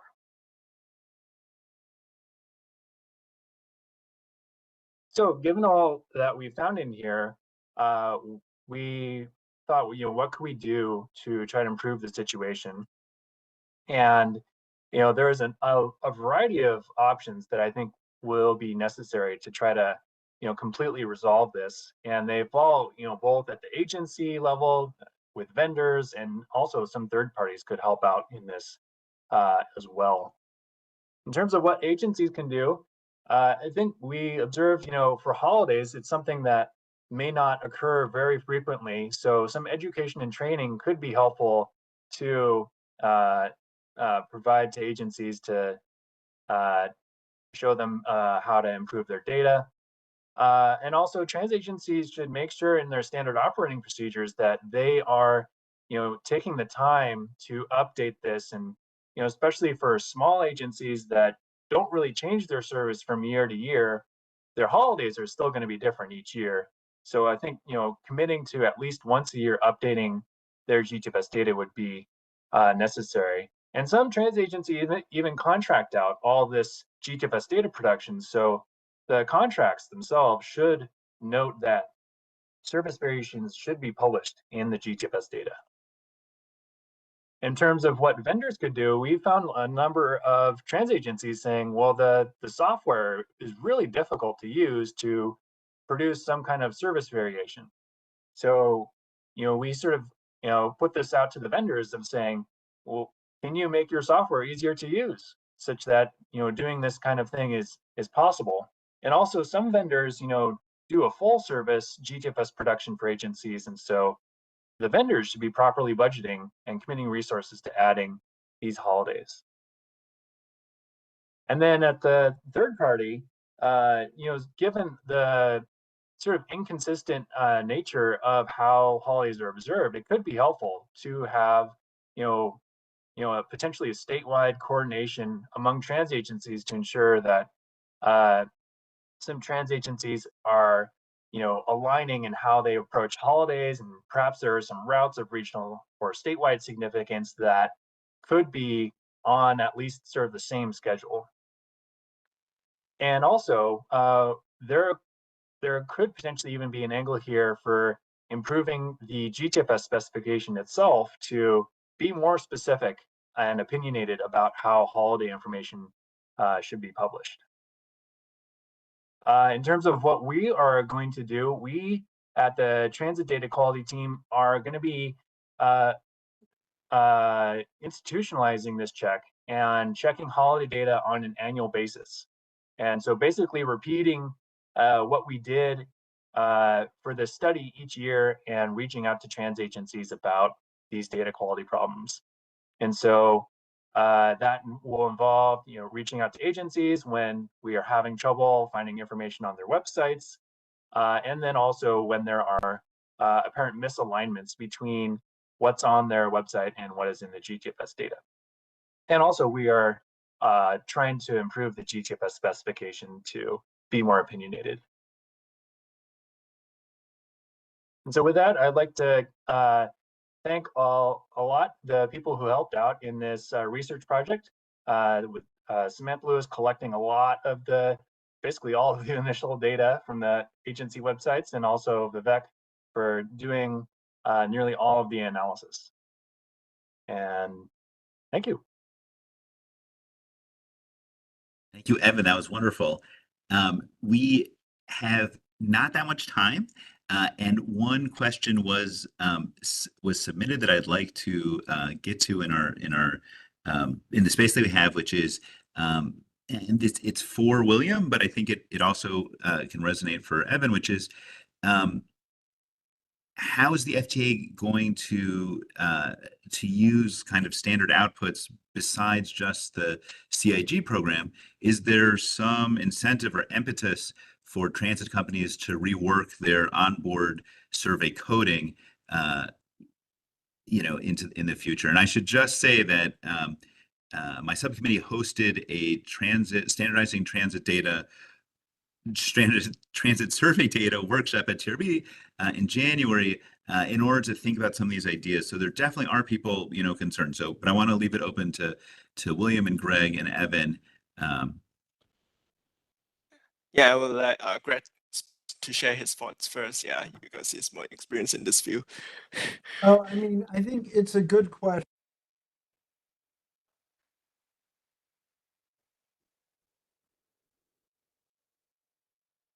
Greg, we cannot hear you.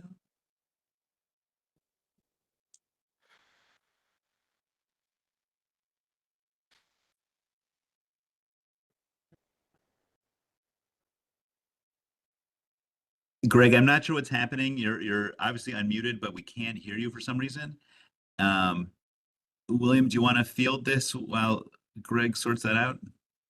Yeah, sure. Yeah. So like for the FTA, well, we mostly gather like survey for like for mainly for CIG grant, of course, and also we have producing like try to do some research on our end to study like what's going on, like for example before and after the pandemic, to understand the travel behavior changes and how we're going to like support the transit community using our using like what we see from the surveys, and in terms of the impetus to rework the existing OBS coding, well, of course we prefer like more like standardized formats like across like many different agency organization, but we understand that is a difficulty because each agency is pretty unique and like has its own like priorities and stuff like that. So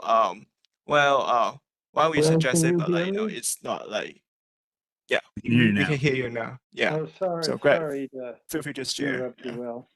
Yeah, Yep. I think what Will's saying is right. I mean, a lot of times it's only a few vendors who do these surveys anyway, typically. So it's, you can count them on one hand, generally, the number.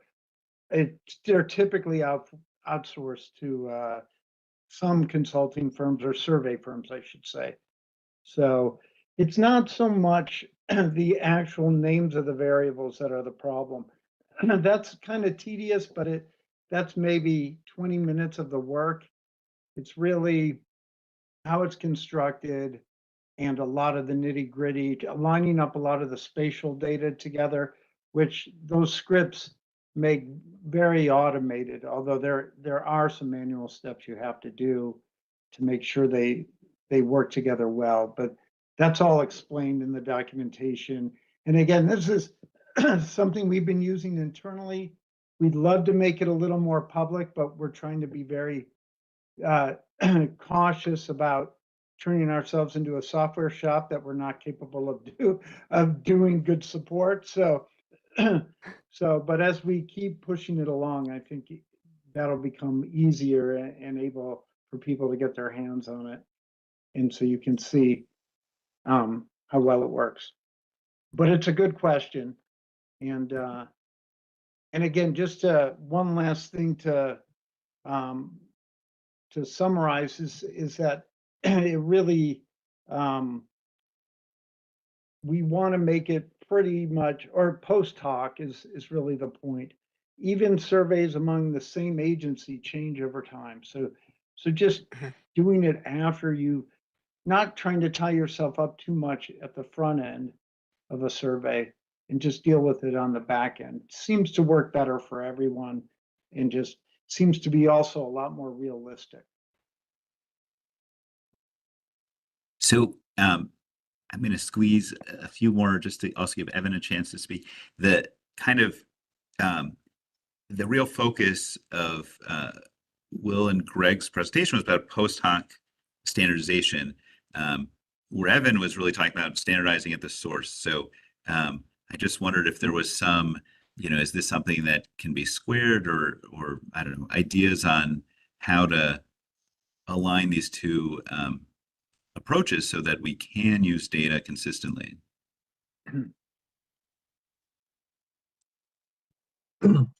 Yeah, I mean, we are running a transit data quality shop where we're collecting data from nearly 200 transit agencies across just California. And so the standard of GTFS data helps a lot to ensure that, the data coming in can be expected to be in, the same format that is parsable by our software. Even within that, though, there's plenty of room for creativity in how data is represented. And sometimes just because, a validator checks the data doesn't mean that it's, a perfect representation of reality. And so it takes a bit of effort to kind of go, above and beyond, and comparing whenever we can to other data sources is helpful. And so I'll actually call out, Greg, you did a research on vehicle position data, and, having those external, comparables of having other options to compare to will really help with, detecting issues and, finding where there might be problems with the data. Evan, thank you so much for the shout out. That report's available on the MTI website, assessing GTFS accuracy for people that are interested. But I really, and I think our upcoming session actually will pick up some of the issues we're raising, but I really want to just thank our speakers for sharing their work and this important work. And I also want to thank Chad Riding and his entire team at Caltrans for making this wonderful symposium happen. So thank you all. Thank you. Thank you very much, Greg. Really appreciate William, Evan, Greg, Spitz. Fantastic job. Really interesting stuff going on in the transit data field. So we'll go ahead and I'm just going to share my screen. So we're going on a brief break until 2:15 Eastern or 11:15 Pacific. Going to start the next session, which is on transit agency and university collaboration partnerships. My name is Brendan Hemley. I'm an independent consultant based in Toronto, and I've had the sort of unique pleasure of being in the world of applied research, sort of navigating between research and practice my entire career. So this is near and dear to my heart, and this topic, and is fundamental to the whole conference, which is all about trying to connect research and those looking at innovations with the world of public transportation, which, as we all know, is a world that is operations driven, conservative, labor intensive, political because it's publicly funded, and so risk averse. So it's a very difficult, challenging environment to try to apply, to do research, analysis, and apply it. But we're want to have a panel discussion about this and look at some of the examples, some of the benefits, some of the challenges of collaborations. So we have 4 panelists, 2 from the academic world and 2 from the practitioner world. Our 4 panelists are Susie Pike, who's in the research faculty at the University of California, Davis, Dr. Susie Pike, Dr. Jacob Yan, Assistant Professor, Department of Civil and Coastal Engineering, at the University of Florida, and also co-chair with Chad of the entire symposium.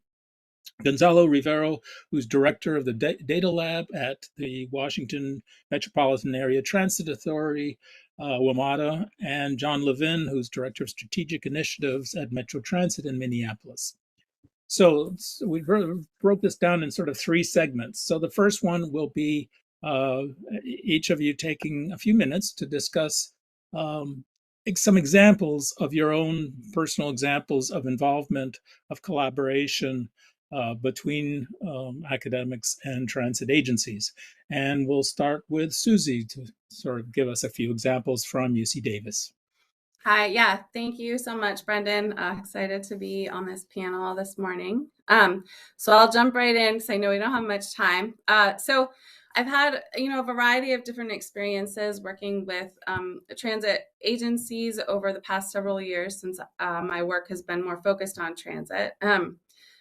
One sort of unique example that I wanted to talk about was working actually with the city of Davis, but in this larger collaborative effort where we also were working with Capitol Corridor, which is an Amtrak line that runs between the Sacramento area and the Bay Area here. And then Unitrans, which is our university / city partnership run transit agency here in the Davis area. And so all of us were working together to think about solutions to a parking problem at our Davis Amtrak station. We have a limited capacity, fills up very early. And so we had this kind of big team, which was really great to have everybody's kind of different perspectives in the room when we were thinking about solutions. And then ultimately the planned project was to introduce subsidized ride hailing to help Davis residents and our county residents specifically to access the train station so that we could alleviate some of the parking problem without imposing fees or building parking structures and allow for more people to make the longer commutes on Amtrak, which is what we wanted to see. Even though ride hailing doesn't solve maybe local VMT issues, it would have allowed for these longer trips to be done on the train. And ultimately we were going to do this before and after study, and we got some funding through our local MPO here. Unfortunately, COVID made the project not happen. But despite that fact, the relationships, and I'll talk about this again later, just the relationships that I was able to establish through this project, but with Unitrans, with Cap Corridor, with the city of Davis, really have led to then additional partnerships and additional projects where I've been able to work with the agencies in the region and just kind of build this transit research center that we established a couple of years ago here at UC Davis. And so I don't know if that's sort of my time. We can go to the next person and then I can talk more about some of the other experiences I've had maybe as we move through the session. Great. Okay. How about Jacob? Want to mention some of your examples? Yeah, sure. So I started to work with transit agencies when I was a graduate student. First with the Ann Arbor Area Transportation Authority, all people call it the RIDE. So I worked on a project that at the time, that was like around 2016, I worked on a project trying to figure out how on-demand transit or micro-transit can complement or substitute existing fixed route services. So that was an area of study to me. And at the time, AAATA, the RIDE, has this practical need to reduce the cost for 2 of their routes, fixed routes, bus routes, by half, because the adjacent township said they don't want to pay for it anymore, that they want to pay for half of it. So we helped them evaluate if the change is implemented, replacing 2 big buses with 2 shuttles, how the impact on ridership, how the impact on capacity, crowding, etc. would look like. So that was the beginning, and through the process, I learned a lot of practical experience as a PhD student. As you guys can imagine, like we researchers like to do desk research, like to think some issues are super important, some regions are practical, but when you work with people in practice, you learn a lot of things. Since I moved to Florida, several years ago, I started to work agencies in the state of Florida. The closest one is Gainesville RTS, and we have many collaborations. The city and the university has a good relationship. So a recent project we worked on was to look at multimodal mobility hubs, like where are the strategic locations these hubs can be placed at. So I got a project from Florida Department of Transportation and Gainesville RTS. We have Transit Director Theseus Gomez and the city's transportation planner Debbie Lannister joining on the project team. So they engaged on the project throughout the whole process. They provided feedback on every step of the research, and we were able to produce some results. Like we identified 17 candidate mobility hub sites in the city. And then they took the results to incorporate them into their ongoing transit development plan. They also leveraged the results to apply for federal funds for implementation because the results is backed up by rigorous research. I've also, in addition to Gainesville RTS, I've also been working with Jacksonville Transportation Authority and Miami-Dade Transit. Those collaborations are not as close and deep as Gainesville RTS, but we have been exploring opportunities to figure out topics of mutual interest. We get data from them, do some work that can inform their planning or operational decisions. So that's all for me. That's great, both small and large agency. John, how about you? Yeah, and before I start, Jacob, do you want to double check that your sound is coming through your headset mic? Because it sounds like you might be coming through a different mic, so maybe just check. You mean Jacob or me? Jacob. Jacob, yeah, it was a little faint. Yeah. It was a little faint. It may be coming through a laptop mic. Anyway, hi, John Levin, Metro Transit. I've been with Metro Transit about 27 years, a lot of that in service development, planning and scheduling, and then more recently strategic initiatives, which is a lot of work around data and research. And, my experience with research goes back, many years. In the past, I'm going to sort of not talk so much about specific stuff here, but in the past, a lot of our partnerships were really driven by external interests from the researchers. So a lot of work on vehicle propulsion and fuel types, machine vision, intelligent transportation systems, light rail impacts on development. Those are really externally driven either from researchers or from the development community or the counties. And they really weren't coming from us. But what they did do is they did build a lot of those great relationships that you were mentioning. What kind of really started to turn things around for us, I've got to give a shout out to Nigel Wilson from MIT. He did a sabbatical in the Twin Cities in about 2010 or so. He spent half of his time at Metro Transit and half of his time at the University of Minnesota.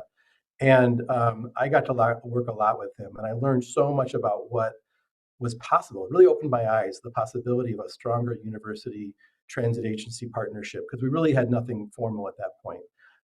And so, he was encouraging something, similar to what they were doing at MIT, which is not what we've gotten to. But he really did, suggest that there was more we could do. So shortly after that, actually in 2014, we executed a master research agreement with the University of Minnesota.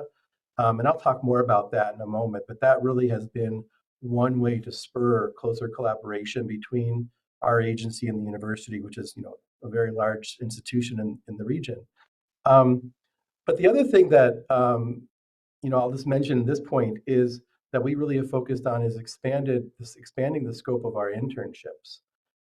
So in not just in both the types of interns and in the schools. So we've always had planning interns and in a few other areas. As when I set up my group in strategic initiatives, we have data science interns and research interns.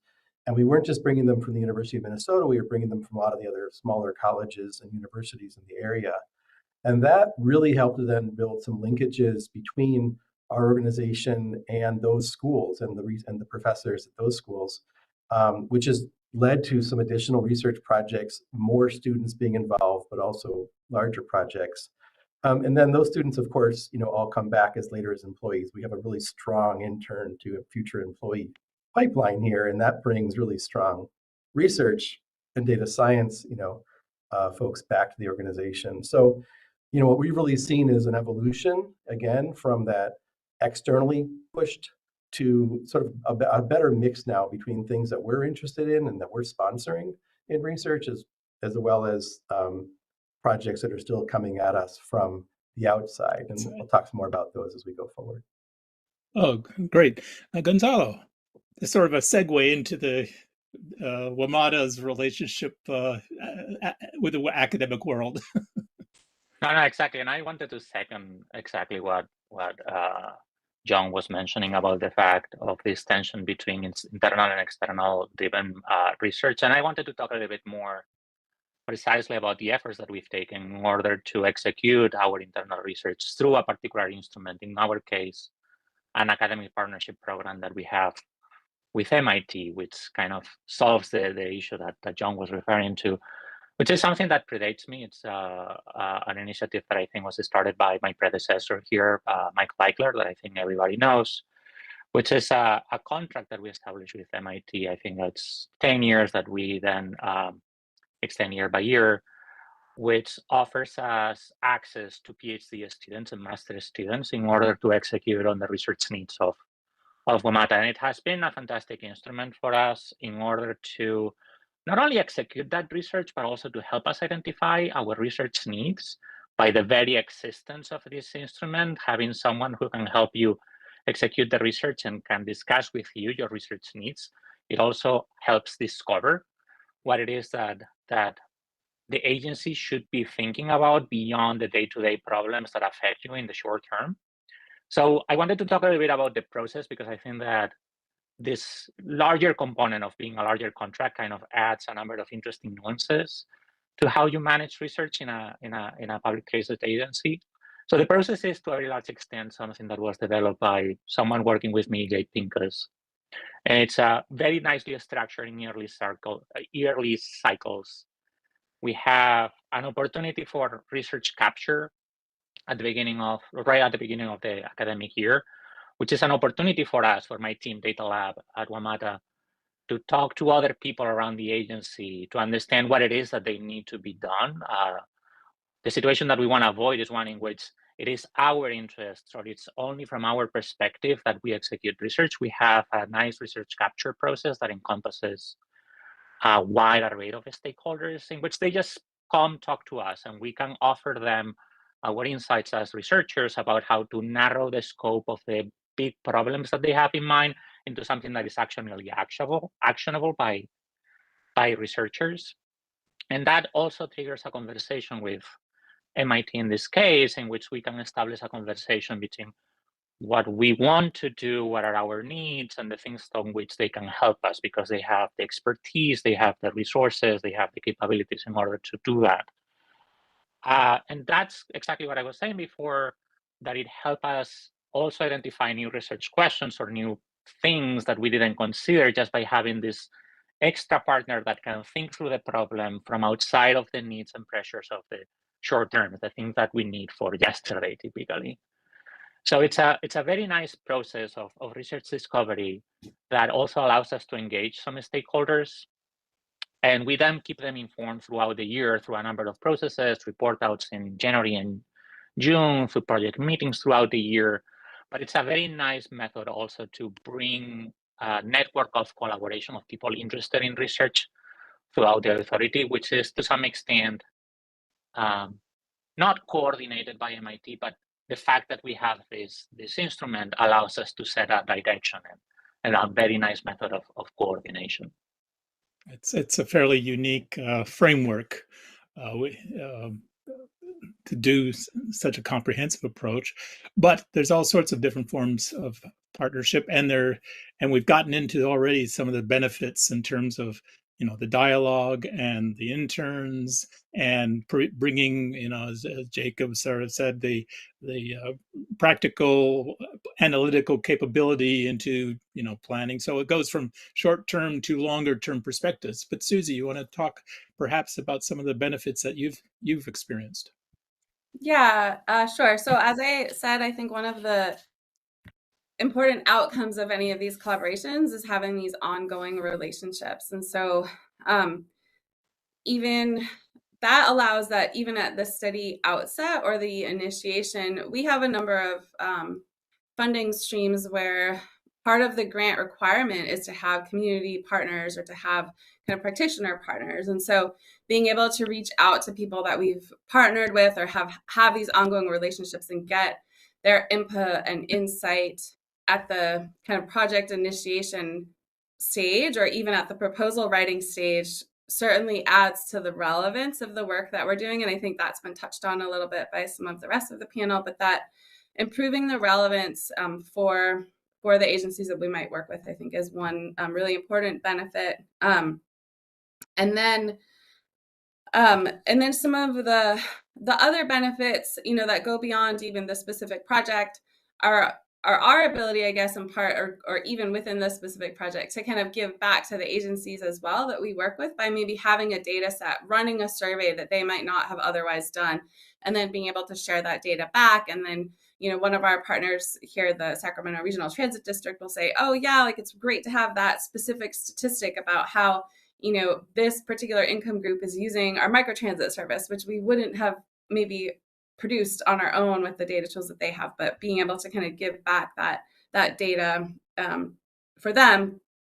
And then, one of these kind of higher level benefits that comes from that is this kind of ongoing trust and reciprocity. And so I can call on some of these partners to come and speak at our events or to participate in things. And that's hugely beneficial for us. And it's a great thing for them to be able to do too, to kind of talk about some of their experiences. And so I'll also give a shout out to Carrie Watkins, who's one of the organizers of this event, right? And so it's through some of her partnerships that we're able to have such amazing representation of transit agencies and researchers from across the country. But we also host our own smaller event here at Davis, a Transit Research Symposium, and all of the partners that we work with in our area come, and we're kind of a growing thing. So look out for more to come on that. And then I guess some of the other things besides the relevance, there are some kind of data collection benefits. So most of my work is survey driven, not so much on the operations data side, but getting advice from agencies about what stops we should visit or what locations we should go to do intercept surveys with their passengers. And this was particularly important for one project that we did coming out of the COVID pandemic, where really there wasn't the kind of usual traffic at various stops and stations as there would have been otherwise. And so having that insight into where we should go to do our surveys, it vastly improved the research. And then, the benefits of kind of having that information and giving that back to the agency. So this kind of two-way gives more a realistic framework for applied research that you wouldn't have without that dialogue. Jacob, how about you? Have some of your perspectives on benefits? Let me test my mic. Is it working better now? It's better. It's much better. Okay. Thank you so much. Thank you, John. So I think the benefits to us, the university side, first of all, definitely tremendous benefits to my research group, myself.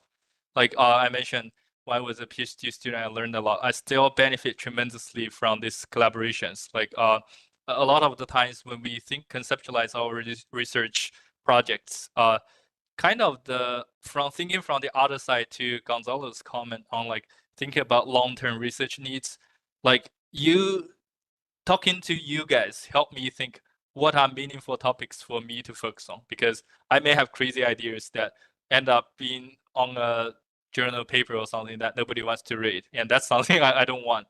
So that's definitely one big thing. And also like when I collaborate with agencies, I was able to get tremendous support in the research process. Like I mentioned about the Mobility Hub project, as part of the project scope, we have a survey to be done, and researchers all know collecting survey responses are very hard, but the city Gainesville RTS provided tremendous help, like by displaying the survey on their smartphone app, display the survey on the transit agency's website, and post it, letting us posting QR codes at transit stops and everything. That helped us collect over 600 responses. So those are great. Also, like to my students, like both the researchers and students in my class, I forgot to mention, I teach applied data science and public transit and sustainable transportation class at UF. And for my class, I have a final project for both classes. And for the final project, I want the student to do applied projects, hopefully, because like when they work on a toy problem, it usually benefits them less. So I encourage them to engage with stakeholders. And I would reach out to agencies that I have connection with, asking him then, like, do you have some data set that you want to be analyzed? Do you have some problems you want to look into? But I need to remind them, don't count on the results, because you never know, like, if the student can do a good job or not. I do my best, but you can't count on that. Another thing is that the students may not be able to produce the results quickly enough. So I ask the agencies to be cautious in the questions they provide. And this mechanism also establish a channel for internship opportunities, etc. So the students really appreciate that. They wrote this on my teaching evaluation. They appreciate this connection that I established. Yeah, I will stop there. I think I talked for a long. Maybe I'll pass it on to John from the other side. What some of the perspectives? Yeah, I mean, I think those are all great things, and they resonate with me greatly. You know, I think some of the things that we really benefited from have been the new ideas. You know, I can list a few. We did a project on how to measure performance of service performance, and this idea of measuring headway management, not just on-time performance, but headway performance, was new to us. It now is sort of a central part of how we manage our service. That came out of a research project. We did a bus operator optimization project, but the ultimate goal was actually try to get to the sizing of the extra board on a daily basis with some sort of built-in tools to support the staff. We didn't quite get that project done, which I can get to in a moment, but you know, as part of that work, the research team really did a deep dive into our absences and built a model predicting bus operator absences, which really gave us great insight into sort of what are the drivers of that. And you know, it really then sort of informs how we think about our operations. Another sort of related example comes, you know, oftentimes that external research provides a level of expertise and sort of expert knowledge or being perceived as an expert. And so this was actually a MnDOT project, but we were really involved because we had a lot of the data. And the question was around the impacts of a new bus rapid transit line that had in-lane stops on a major arterial, and whether that was affecting the traffic flow. And so they used a lot of our vehicle location and passenger count data, and it demonstrated that there was no impact on the overall flow of vehicles. So that had a huge impact upon both our internal thinking and external thinking about planning for future lines. All over the Twin Cities now we're building bus rapid transit lines, and very often the buses are stopping either in one of two lanes or even in a single lane. The buses are making the stop in lane, which of course speeds up the operation greatly. So that really came out of, again, a research project. And then looking forward, the other kind of thing I think that these relationships and partnerships do is really facilitate quick conversations about hot topics. You know, I know research doesn't always happen quickly, but at least the conversations can happen quickly. So public safety on transit, huge issue for us right now. Workforce hiring, filling workforce shortage, huge issue for right now. We're having ongoing conversations with university leadership and research programs about what are the opportunities? Are there faculty who have information or ideas or knowledge about these topics that could help us? And so just kind of having those existing relationships, having the ongoing conversation allows us to get much more quickly to any, you know, kind of future research that could be helpful. Yeah. Sorry, Gonzalo, what about from your perspective? Yeah, I don't think that I have any new idea to contribute, but I'm gonna emphasize some of the things that I've heard here just because they resonate especially with me in the context of this partnership that we have. I think that the obvious advantage that we have with this partnership is the fact that we have access to time and the skills to execute on research that we don't have either the time or the skills to do. And this is especially true in the context of new technologies and new methodologies in machine learning and AI.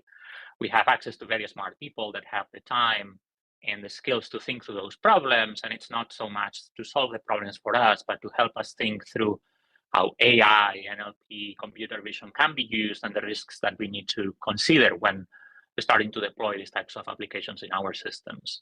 So that is skills gap is actually something that I have found a very particular benefit of having this collaboration. Along the same lines, the idea that precisely because they are typically working on their master's thesis, on their PhDs, they can venture into high-risk, high-reward projects that we wouldn't be able to do ourselves. And with this, I'm not mentioning just longer-term projects or things that are going to happen 5 years from now, because that is at the end of the day a matter of priorities. Is that something that we should be thinking about? But rather the big questions that we can simply not think because we have an operation to maintain. There is internal research that we can do in order to tackle the more pressing issues, but that always leaves out of sight the big questions that we know are going to be coming, especially again in the context of new tools, new methods, new technologies. So having something or having someone with that is space to think has been especially fruitful, especially as John was saying, as a driver for conversations that you can then have internally about the ideas that academics can bring to the table. And obviously, I think that the other major advantage is the idea that it also creates a potential pipeline for new employees that have spent a lot of time thinking about the specific problems of your agency, have access and knowledge to a network of staff around here in order to then be effective. It's a much smoother incorporation if it really comes to that point.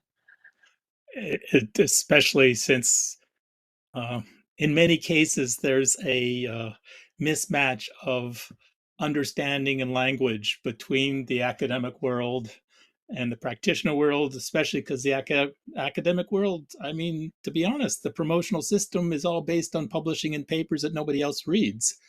And that's not, so it's really hard to do applied research, but if you do get that dialogue going, then you get, the pipeline of students that understand transit, have really gotten in there.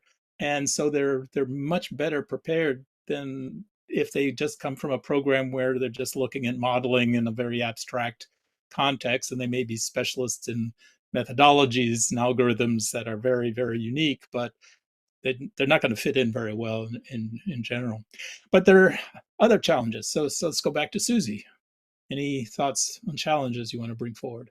Yeah, sure. I mean, even to kind of build on what you were just saying. So for me, I'm a social scientist more than an engineer. And so wouldn't necessarily be focusing on sort of models or algorithms, but more on kind of like more theories about decision making or about policy making and things like that. And so, but similarly, there can be that disconnect from practitioners, even in this like sort of social theory kind of side of things. So the applied work and then making both speak to each other, right?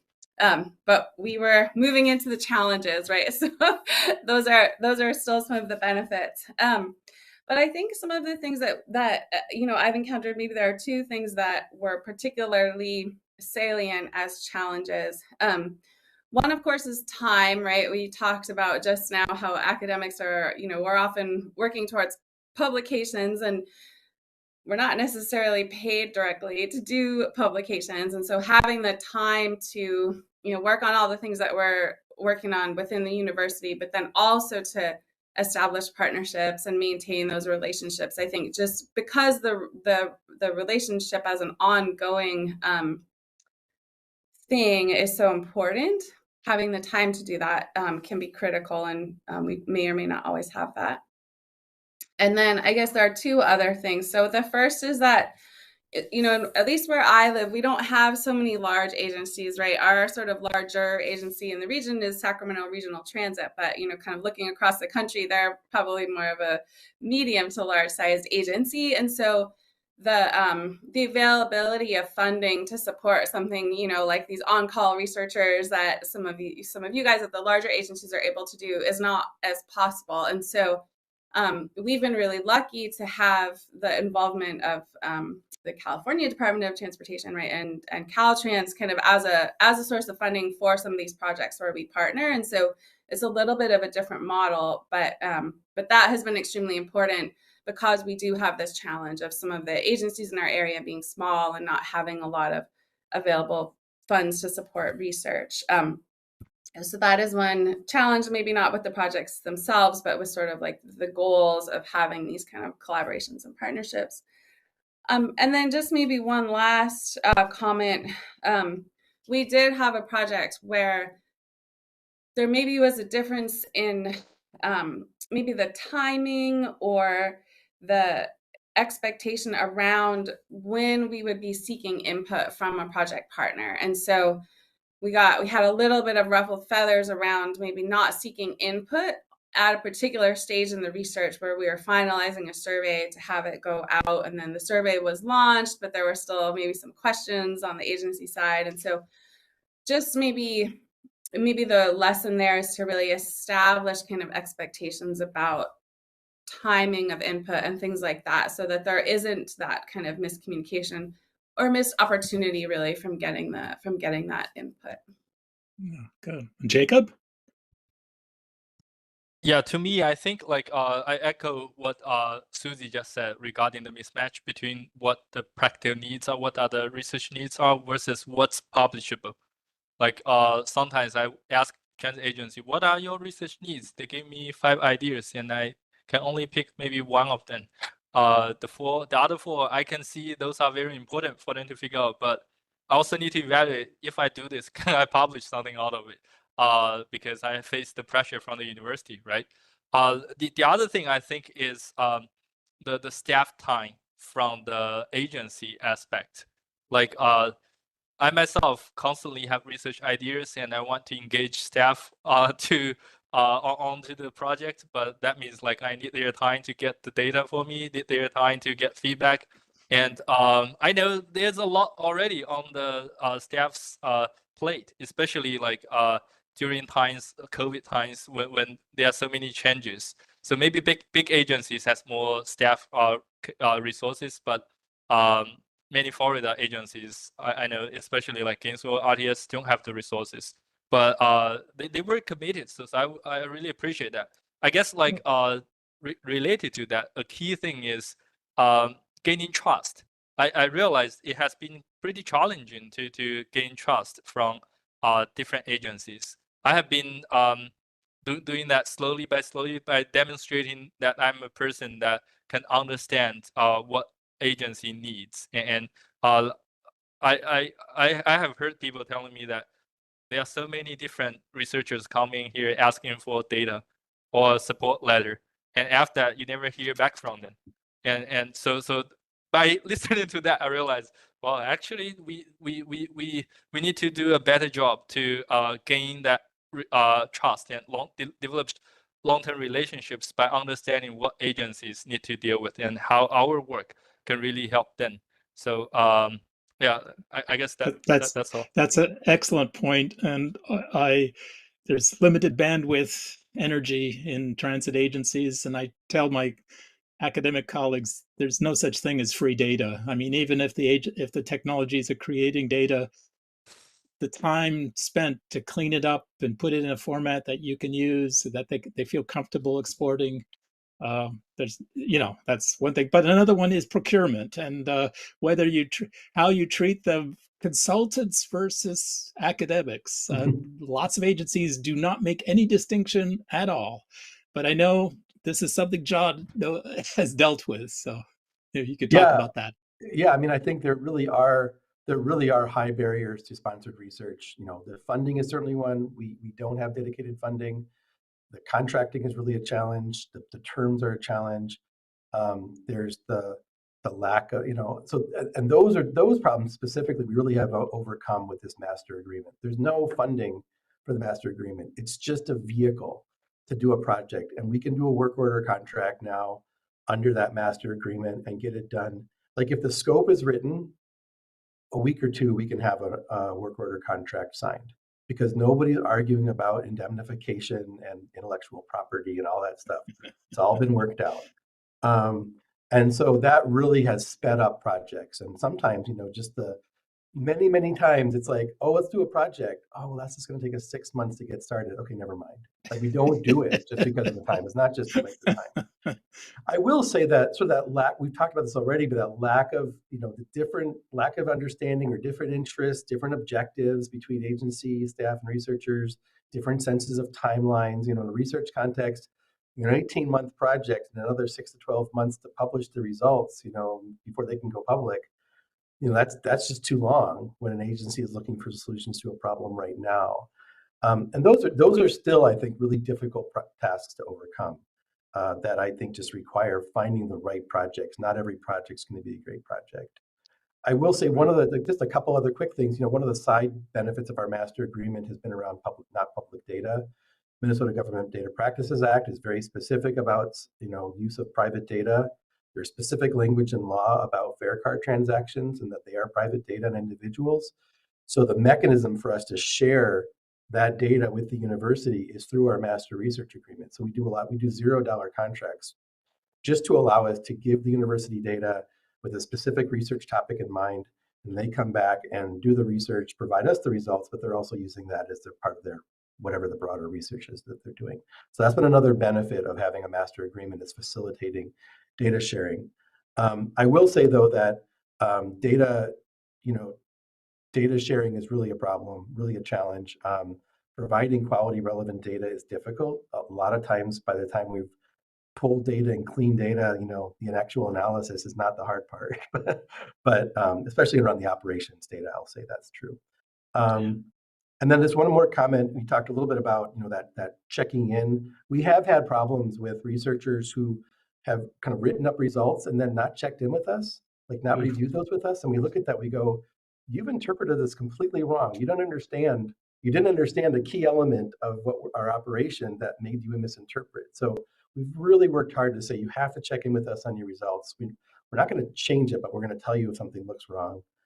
We've also had problems with sort of secondary use of data. We provide data for a project, and then the researcher says, oh, I'll go do another project, and suddenly that's being published, and we're like, let's work together. So that's been a challenge for us sometimes. I could see those. I had a thought, but I forgot what it was. Gonzalo, how about you? In terms of challenges or other challenges?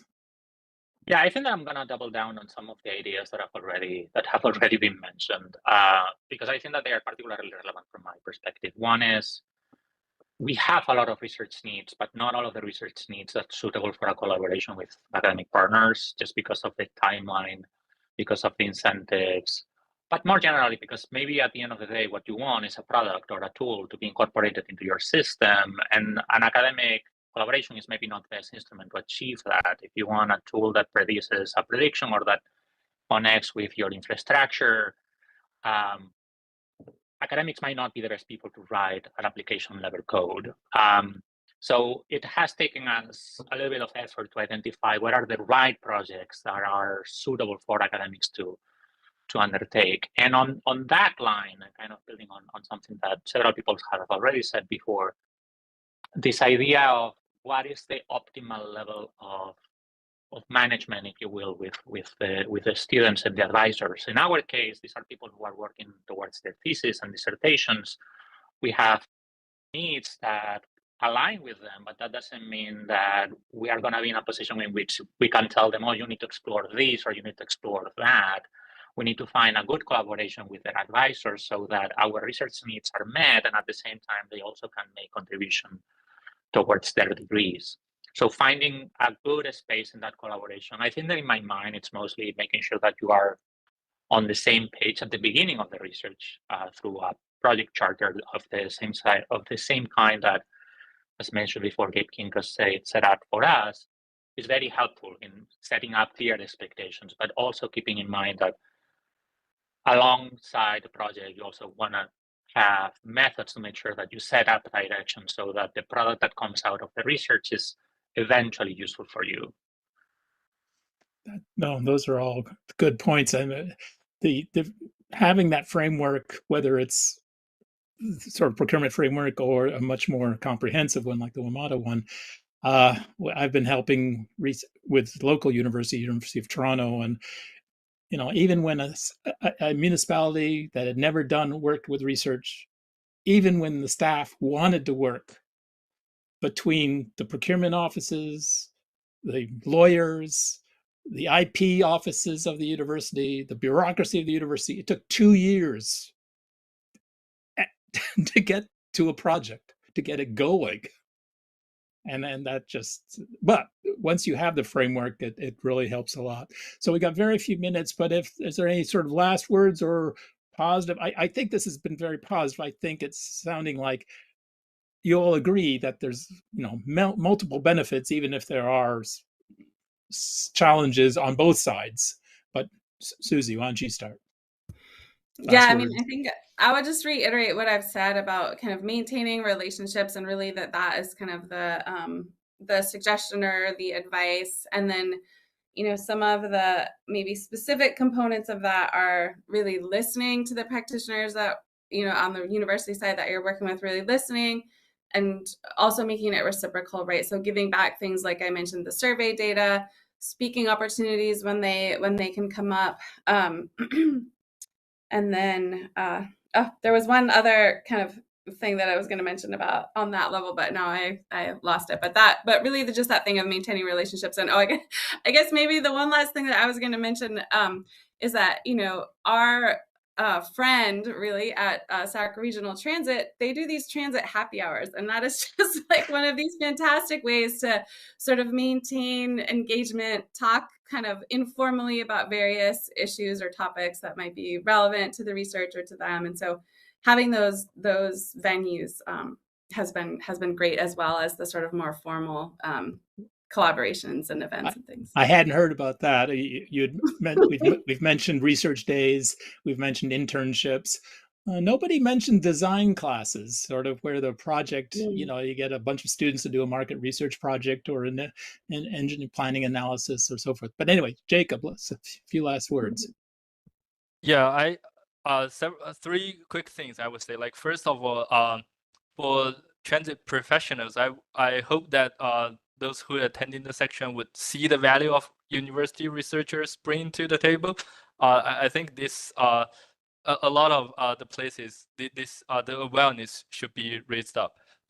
Second thing is to my fellow researcher colleagues, my experience tells me we always need to think how to give back. Just like Susie said, reciprocal the relationship. I myself, I gained so much from the collaborations. So I serve on the committee for the city's transit development plans and some other plans to be engaged in the community. I also attend city council meetings to voice support for transit, do those things that matter a lot for the transit agencies. And lastly, I try to attend some other conferences like APTA's conference, but I realized that's not a very a place that I feel very comfortable with, because that's a lot of vendors selling products. There are no platform for exchange research ideas and sharing best practices and lessons learned. And I think that's one of the main motivation for us to organize this symposium every year. And so I hope everybody can join the conversation with us. And we do have call for abstracts every year. Do pay attention to those submission dates. And hopefully with this platform, we have more exchange of ideas between researchers and practitioners. That's all. Thanks, everybody. Good stuff, Jacob. John. Oh, those are great comments. I love them. I'll just say making data available, it's like catnip, from an agency perspective, make data available, it's like catnip to researchers, especially on the operations side. Hiring interns, we talked about capstones, I think is a great thing. But I just love that, Jacob, your comment about, giving back to the community, and not throwing stones. There are researchers in our community who tend to throw stones at transit, and I don't want to work with them. The researchers who, really want to work collaboratively, those are the ones that we want to work with, and we have. And then, APTA events are really hard from a research perspective, which is why I have my staff go to TRB. We got 8 people on my staff going to TRB this year, because that's where we find the best transit research. Gonzalo, you're muted, I think. Yeah. I just wanted to emphasize, I think that for me, the most interesting piece of this research to practice is precisely the end of the academic project. At the end of the day, what you're going to get is either a report or some script with code. How do you take that actually into production? How you take this paper into a report that is actionable for your agency, that meets the needs of the student working on their dissertation or their thesis, but at the same time, it's usable by the executive team here.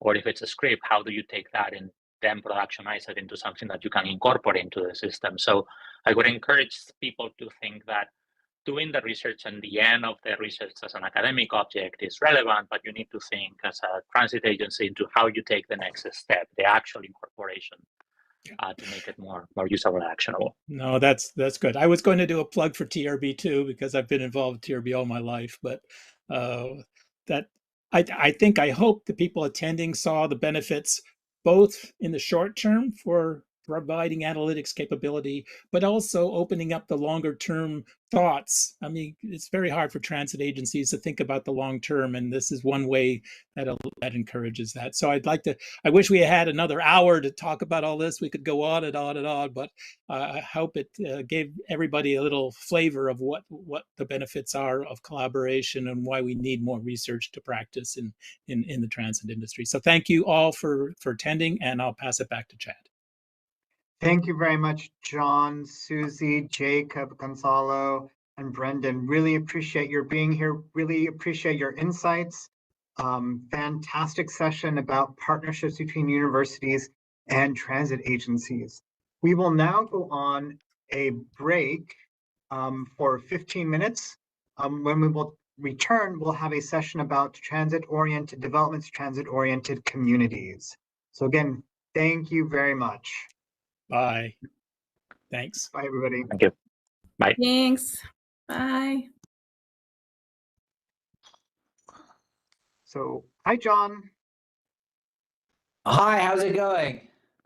Doing well. How are you doing? Good, good. Just trying to pick my virtual background.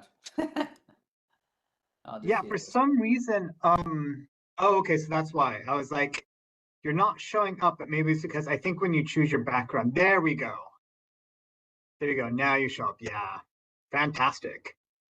So, I believe session will start, or at least the meeting time for us to meet is like 2 minutes away. So we're just a little early. We'll have our official start in about 11 minutes. Great. So, John, could you tilt your laptop screen or your camera so there's a little less space over your head?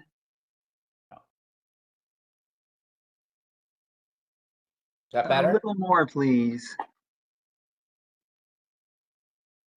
yeah, the YouTube stream is a little persnickety, perfect. so. Is that better? Yes, thank you. Will you be sharing any screens or PowerPoints? I will, yeah. I've got a Okay. PowerPoint. All right, Let me let's go have you ahead. I'll practice stop that. sharing right now.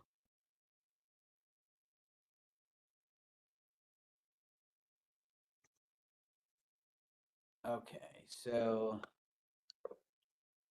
do you want me to share it now just to test it? Yes, please. Okay. Hello, everyone. Hi, Hello. Shirley. Shirley.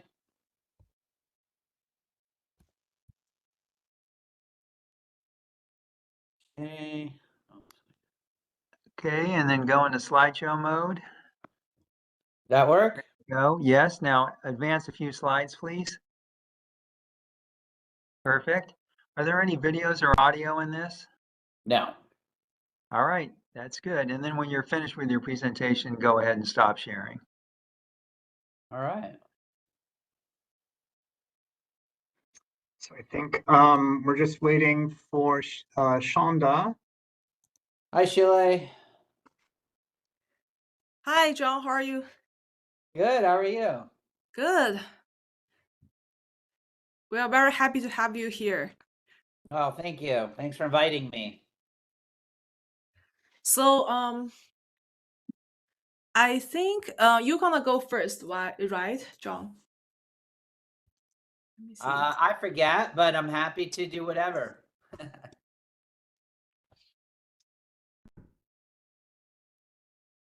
I think so.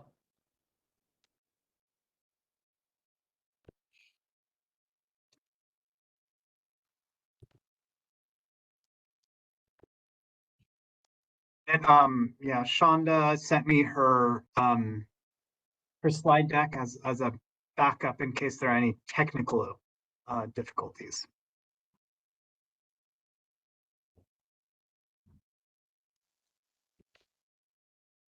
Hopefully we won't have any of those.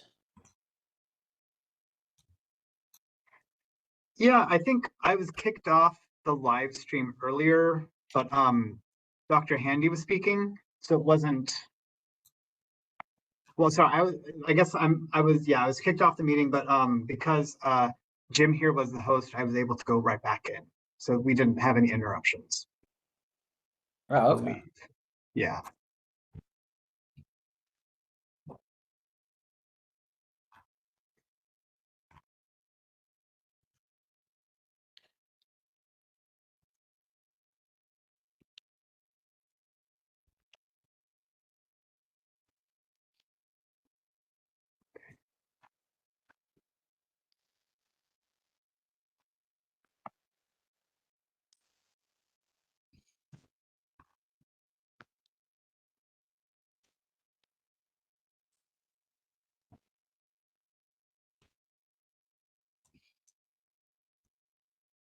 How many people are attending? Yeah, it looks like it kicked me off. I spoke too soon. So how many people have been watching the event? So the live stream numbers from YouTube are notoriously inaccurate.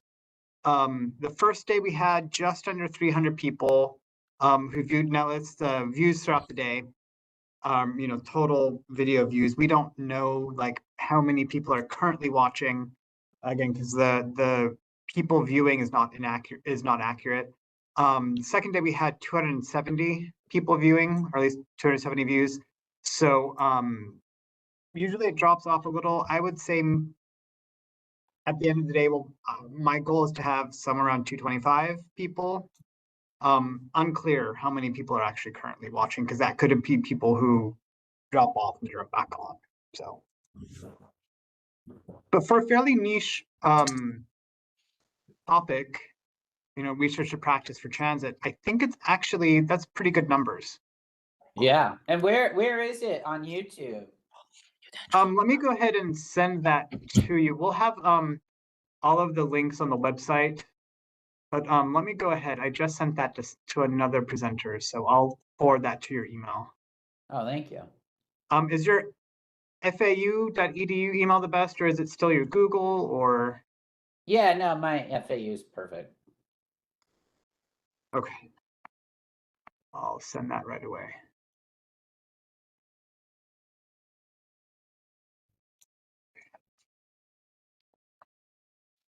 Hello. Hi, Shonda. Hi. Can you hear Hi, me okay? Shonda. Hi. Fantastic. Great. So, I believe John will be going first, and then you'll be up second. Yeah. I have your presentation as a backup, but I believe your preference was to share your slides if possible. Yeah, I would. Could I know we only have a few minutes, but could I do a test to share this Please do. particular view? Please do. Yeah, we have plenty of time for a test. Absolutely. That's actually the purpose of logging on a few minutes before the start. I'm going to try this because I just have not done this on WebEx. Yeah, it's a bit of a different platform. Bear with me, okay?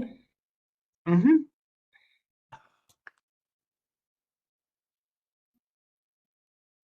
Okay.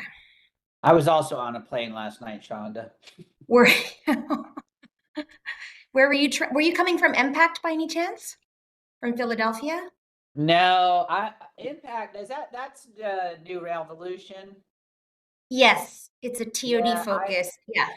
Yeah, I should go to that conference. It's been a long time since I've been. No, I was I was in New Orleans. I had some meetings actually over there.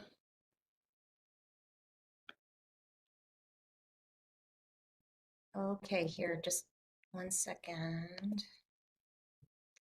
Oh, darn it.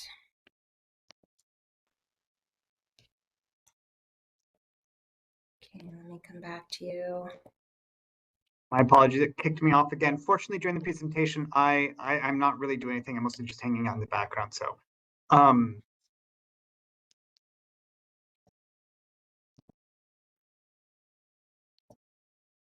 Okay, we can see that. Go ahead and advance through some slides.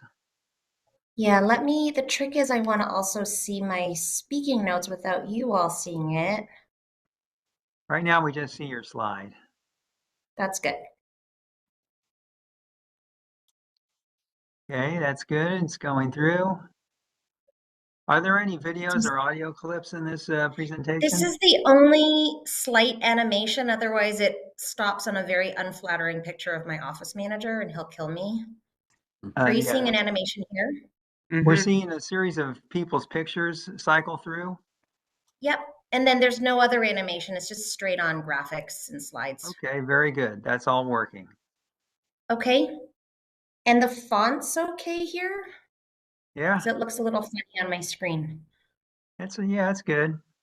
It looks It's great. all readable. Yeah. Okay, great. And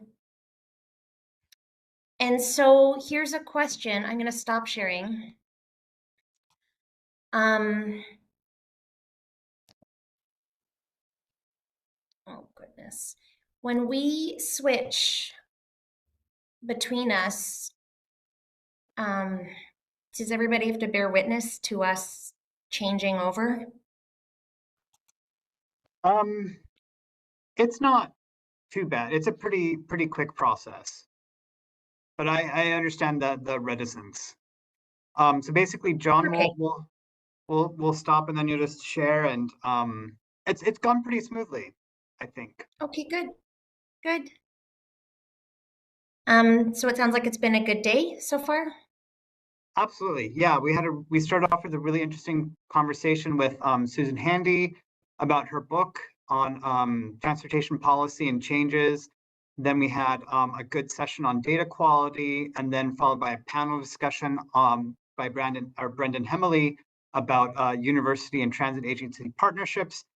This will be the last full session of the symposium, discussing TODs, TOCs, and then we'll have a brief, we might actually see him pop on kind of in the last couple minutes of the session, but Andy Ferrillo, who works at Caltrans, will kind of log on, and when we're done with this, he'll give a brief 10-15 minute kind of wrap up to kind of tie everything together. Okay. So great. We have about a minute left till people come back from a break. Any final questions before we begin? 18 minutes, right? Is that what you said? Yeah. Okay. And I will quickly introduce both of you. I can't read all your bios, it's too long. So I'll just pick something and introduce both of you. And then John gonna go first and Shonda, you're gonna go next. Okay. No, I don't think I have any other questions. Zile, I hope first of all, am I saying your name correctly? Yeah, Shile. Shile. I thanks so much. I know those are questions, the indicative questions that Chad sent are, you may or may not utilize them, I understand. I think you know that most of my work is involved on the practice side. I just wanted to put that out. Okay, sounds good. But maybe it'll be a good complement with John being able to really focus on a lot of those research to practice questions. So thanks so much. Sure, thank you. Feel free to start at any time, Shile. Sure. Do you want us to hide our cameras, or do you want us to just keep them on right now? Like, should I leave them hide on, it while please. John's speaking? Leave them on. The viewing audience only sees the image of the person who's talking. Got it. Okay.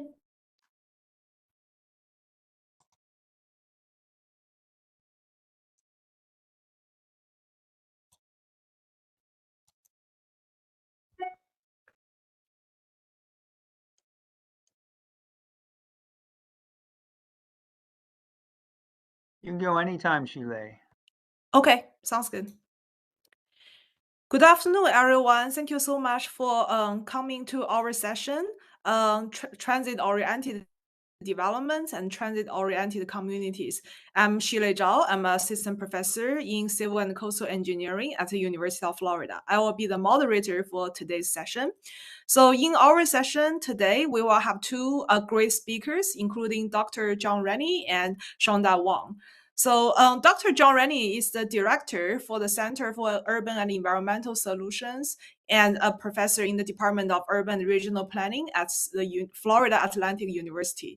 So he is a global expert on TOD and co-founder and co-CEO of Priority Funds. He founded the TOD group and created the trademarked Rennie-Greshner TOD Index, tracking the values of homes in TODs across the US.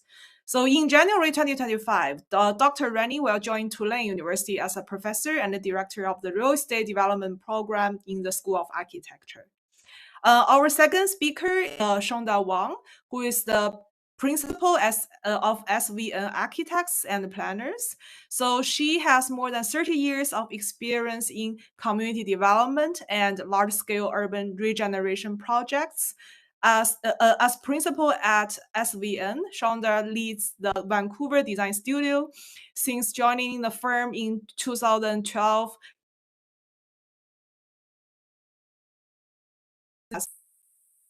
the place in Ontario and Mexico. Shonda, thank you so much for joining, and let's welcome our first speaker, Dr. John Rennie. Thank you. Thank you, Shilei, very much. I'm going to go ahead and share my screen.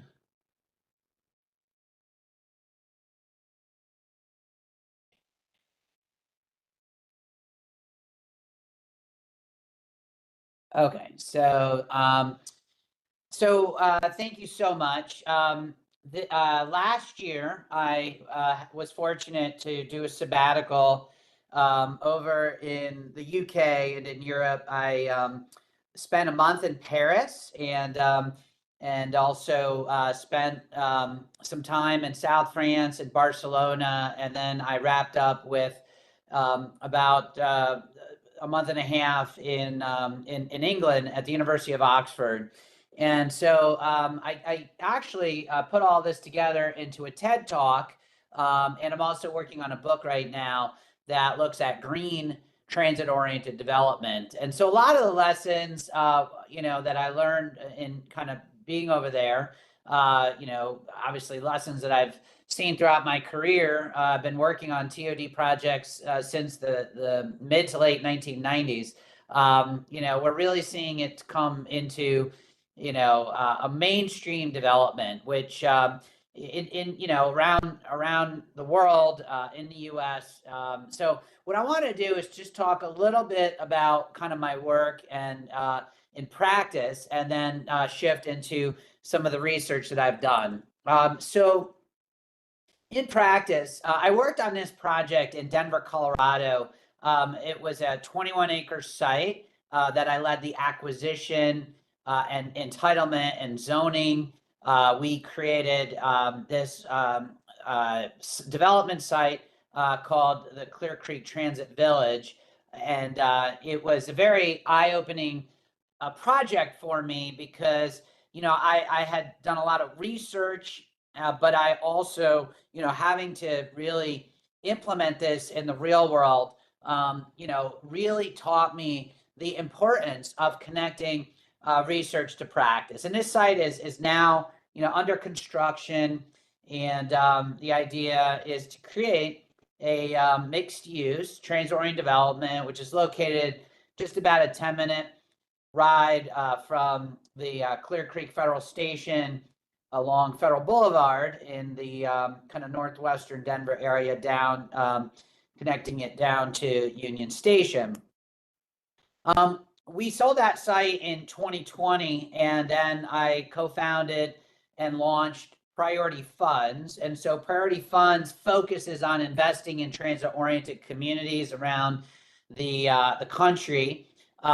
We've broadened out, kind of our focus just from residential to, investing in other kinds of walkable places and other asset classes beyond just residential. So we have hotel, we do have residential, we have biotech lab space, even some industrial and self-storage, right? Because you do need all of these uses in order to create a transit-oriented community.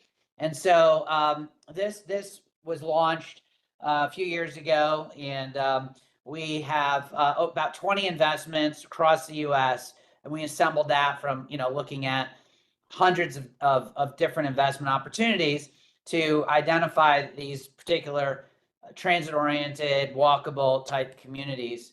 And then recently also as a consultant to some large developers like Related, and also the South Florida Community Land Trust, working with the Community Land Trust of Palm Beach County and Treasure Coast.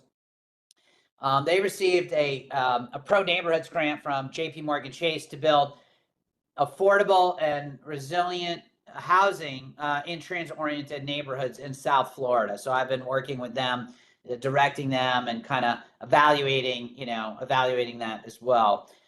So what I want to do now is to kind of shift into some research that I recently published, one in the Journal of the American Planning Association called Transit-Induced Gentrification or Vice Versa, and then the other one looking at rent growth near rail stations after the Great Recession.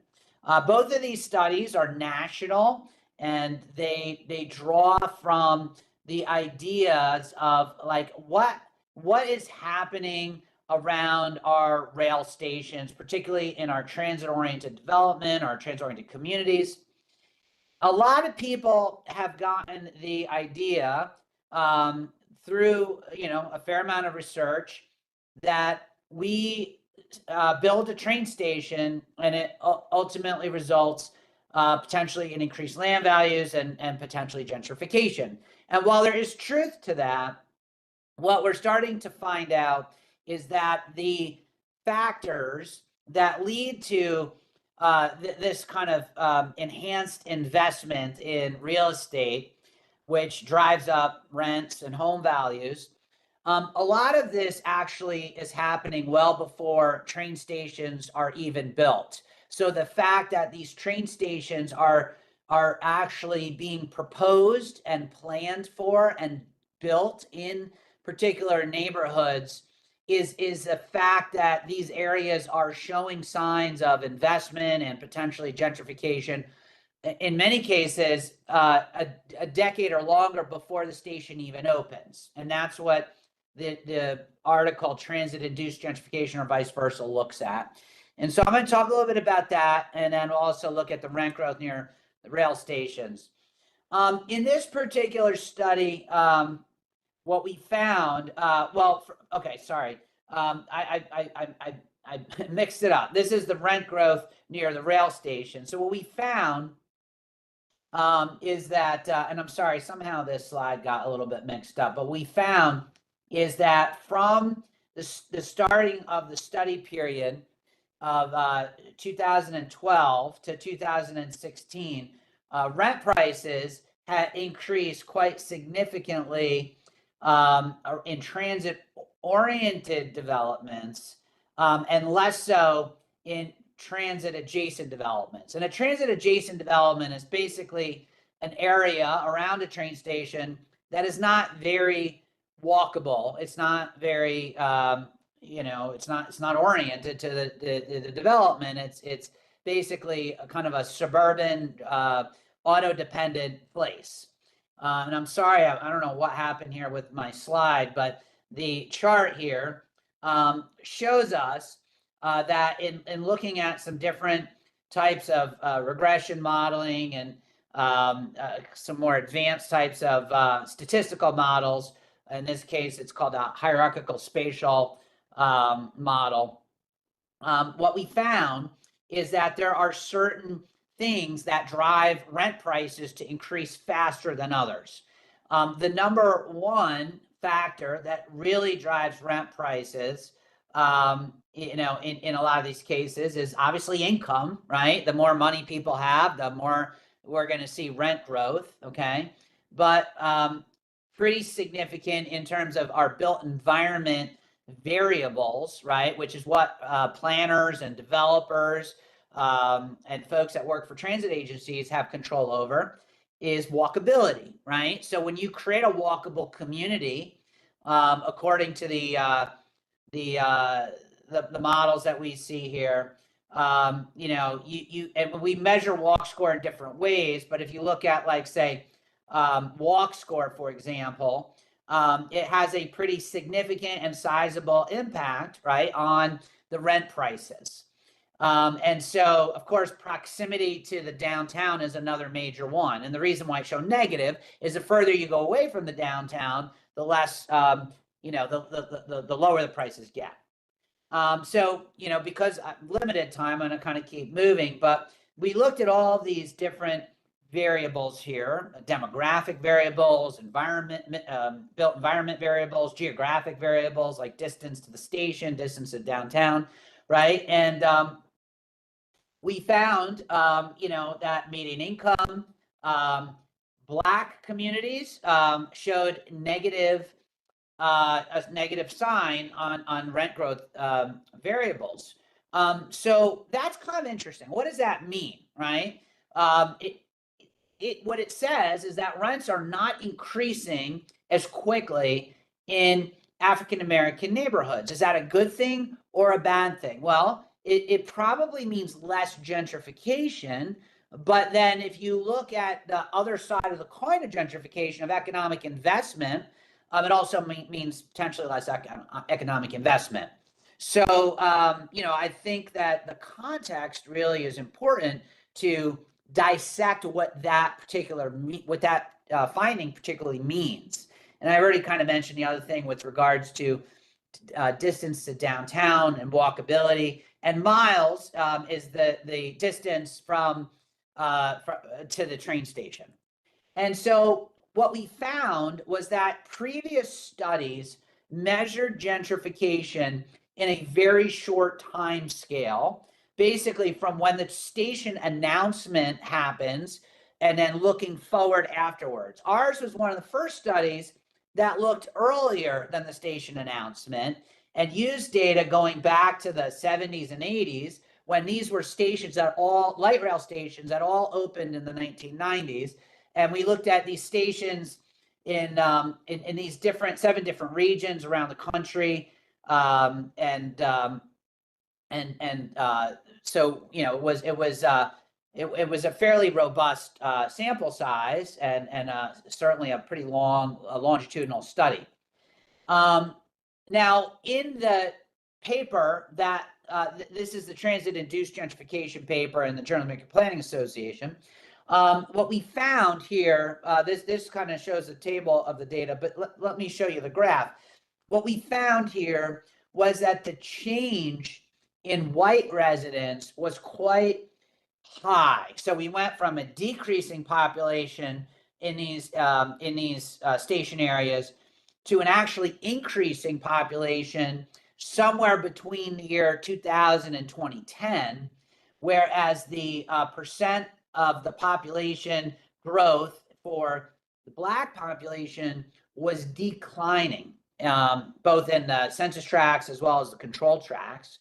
And so what we found in identifying gentrified census tracts was that if you look at the 1970, 1980, there were a smaller percentage of tracts that showed up as being gentrified. So like in Denver, right, 19% were being gentrified going back to the 70s. But if you go to the first decade of the 2000s, we found 61% of the census tracts near those stations were being gentrified.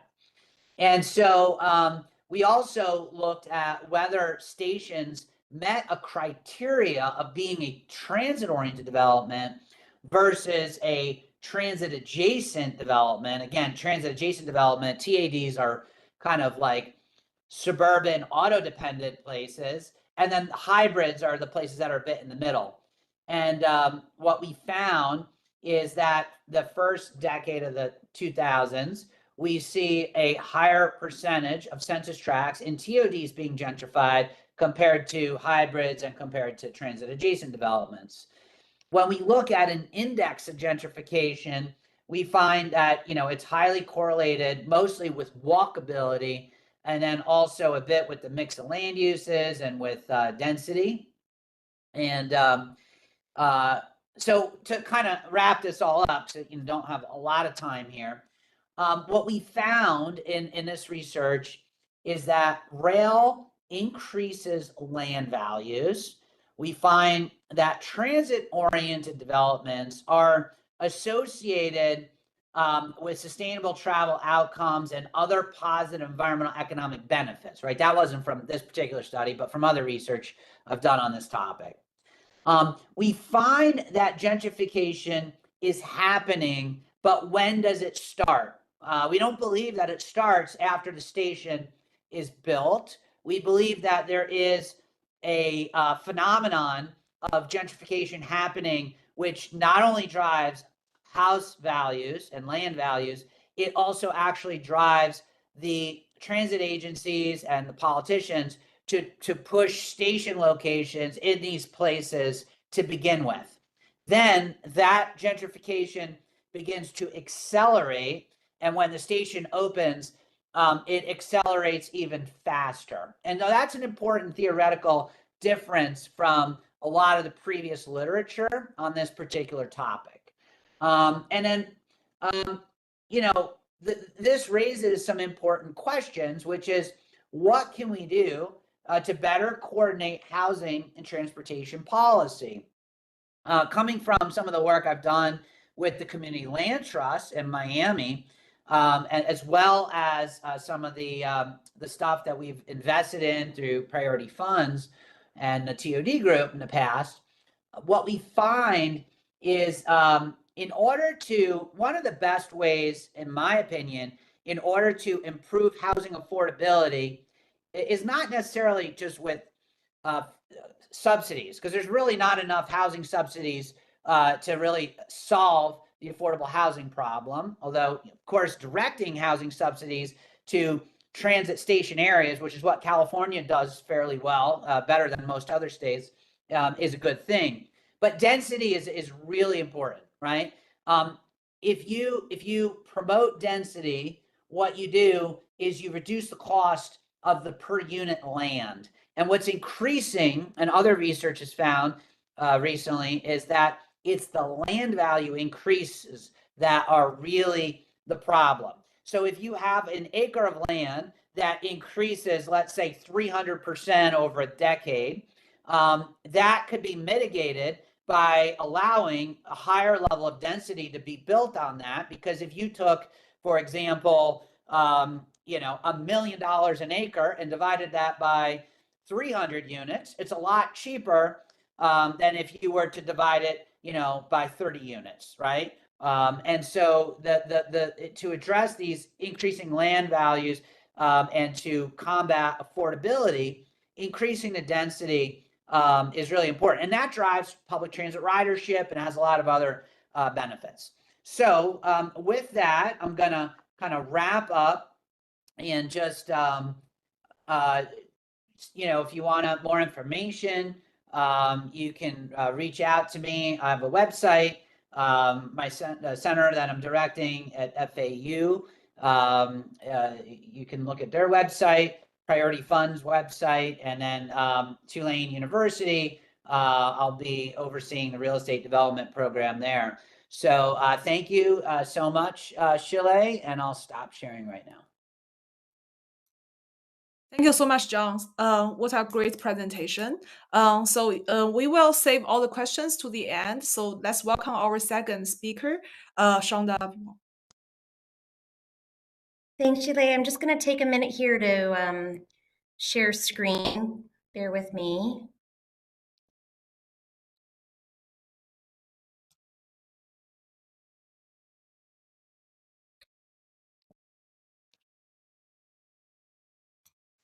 Looks great. Please go ahead. Thank you. Okay, let me just hide some controls. How's that, Shile? Okay. Great. Okay. Okay, well, thanks so much. And that was really so great for me to be able to hear from you too, John, and learn from you. I have so many questions for you myself, but we'll save it for afterwards. Thank you for including me in the Research to Practice Symposium. Today, with the 20 minutes or so that we have available for the presentation, I just wanted to briefly share two of my firm SVN's projects.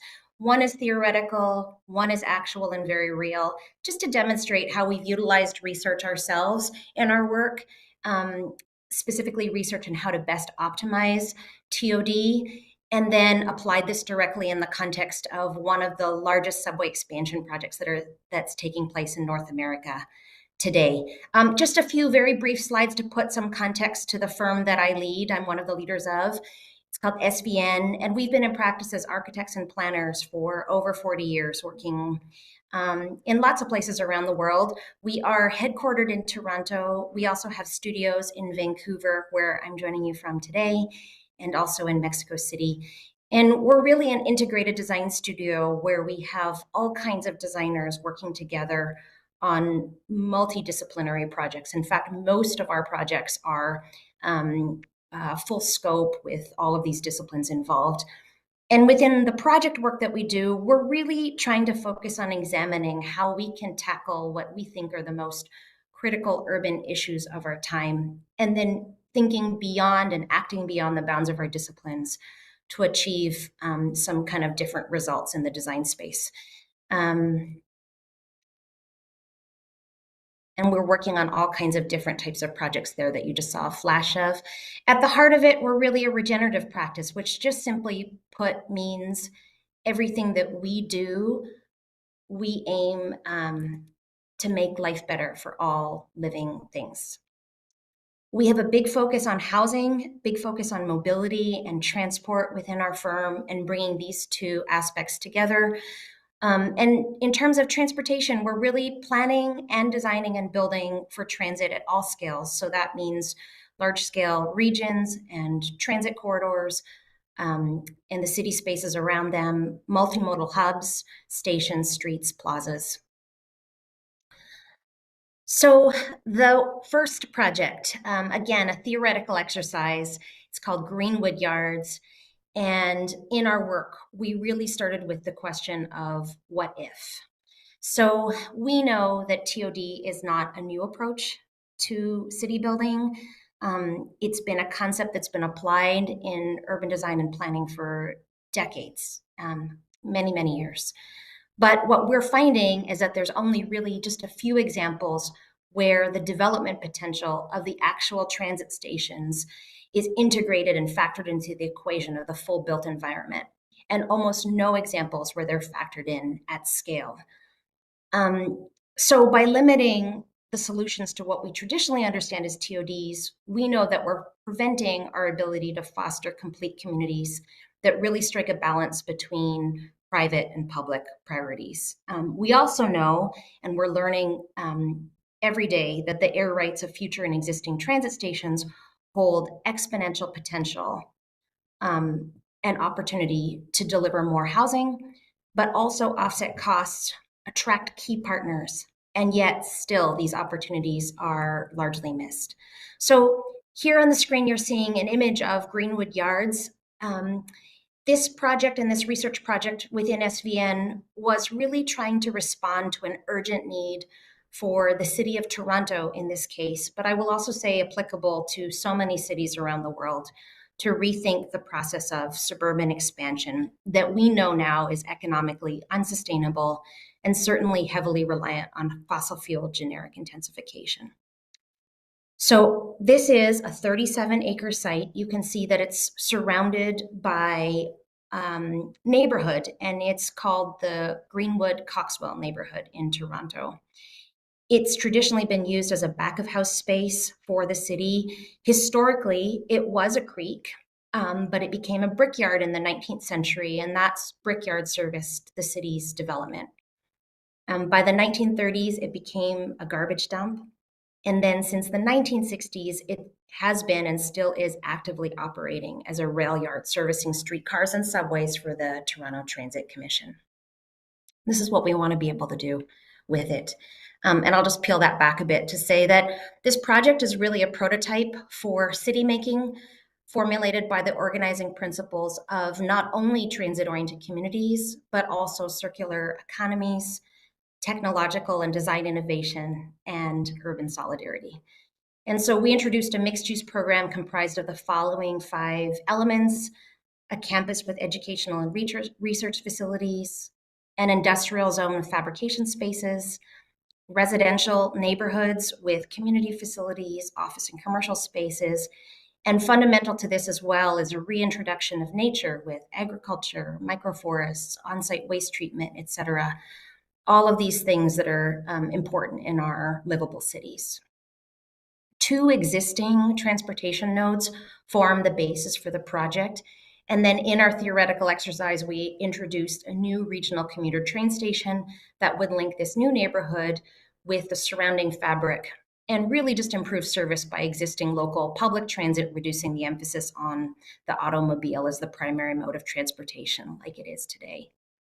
And you can even spin off to think about this new stop for freight trains will deliver wood products to the site to establish an R&D campus to research, prototype, and build mass timber buildings at all scales, really serving as a demonstration project for all kinds of future buildings, not just in the greater Toronto area, but also beyond.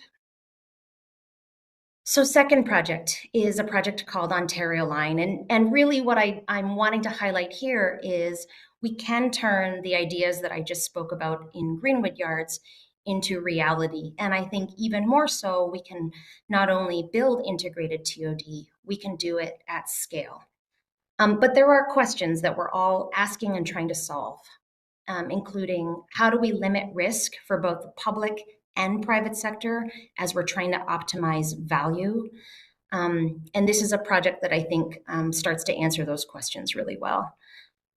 Ontario Line, it's a moment in Toronto where we're finally coalescing on how to build integrated transit and development in Ontario and in Canada.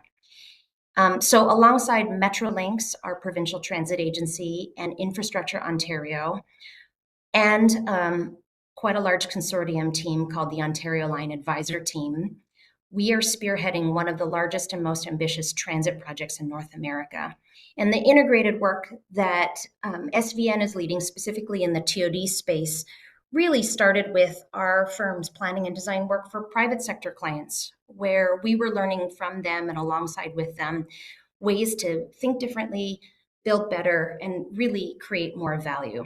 But this was coming at a time when the big shift in Toronto happened, with our provincial government seeing the untapped opportunity to deliver on multiple mandates, which includes not just more transit in a context where we have severely disinvested in transit over many decades, but also a need for more housing in one of the fastest growing city regions in North America.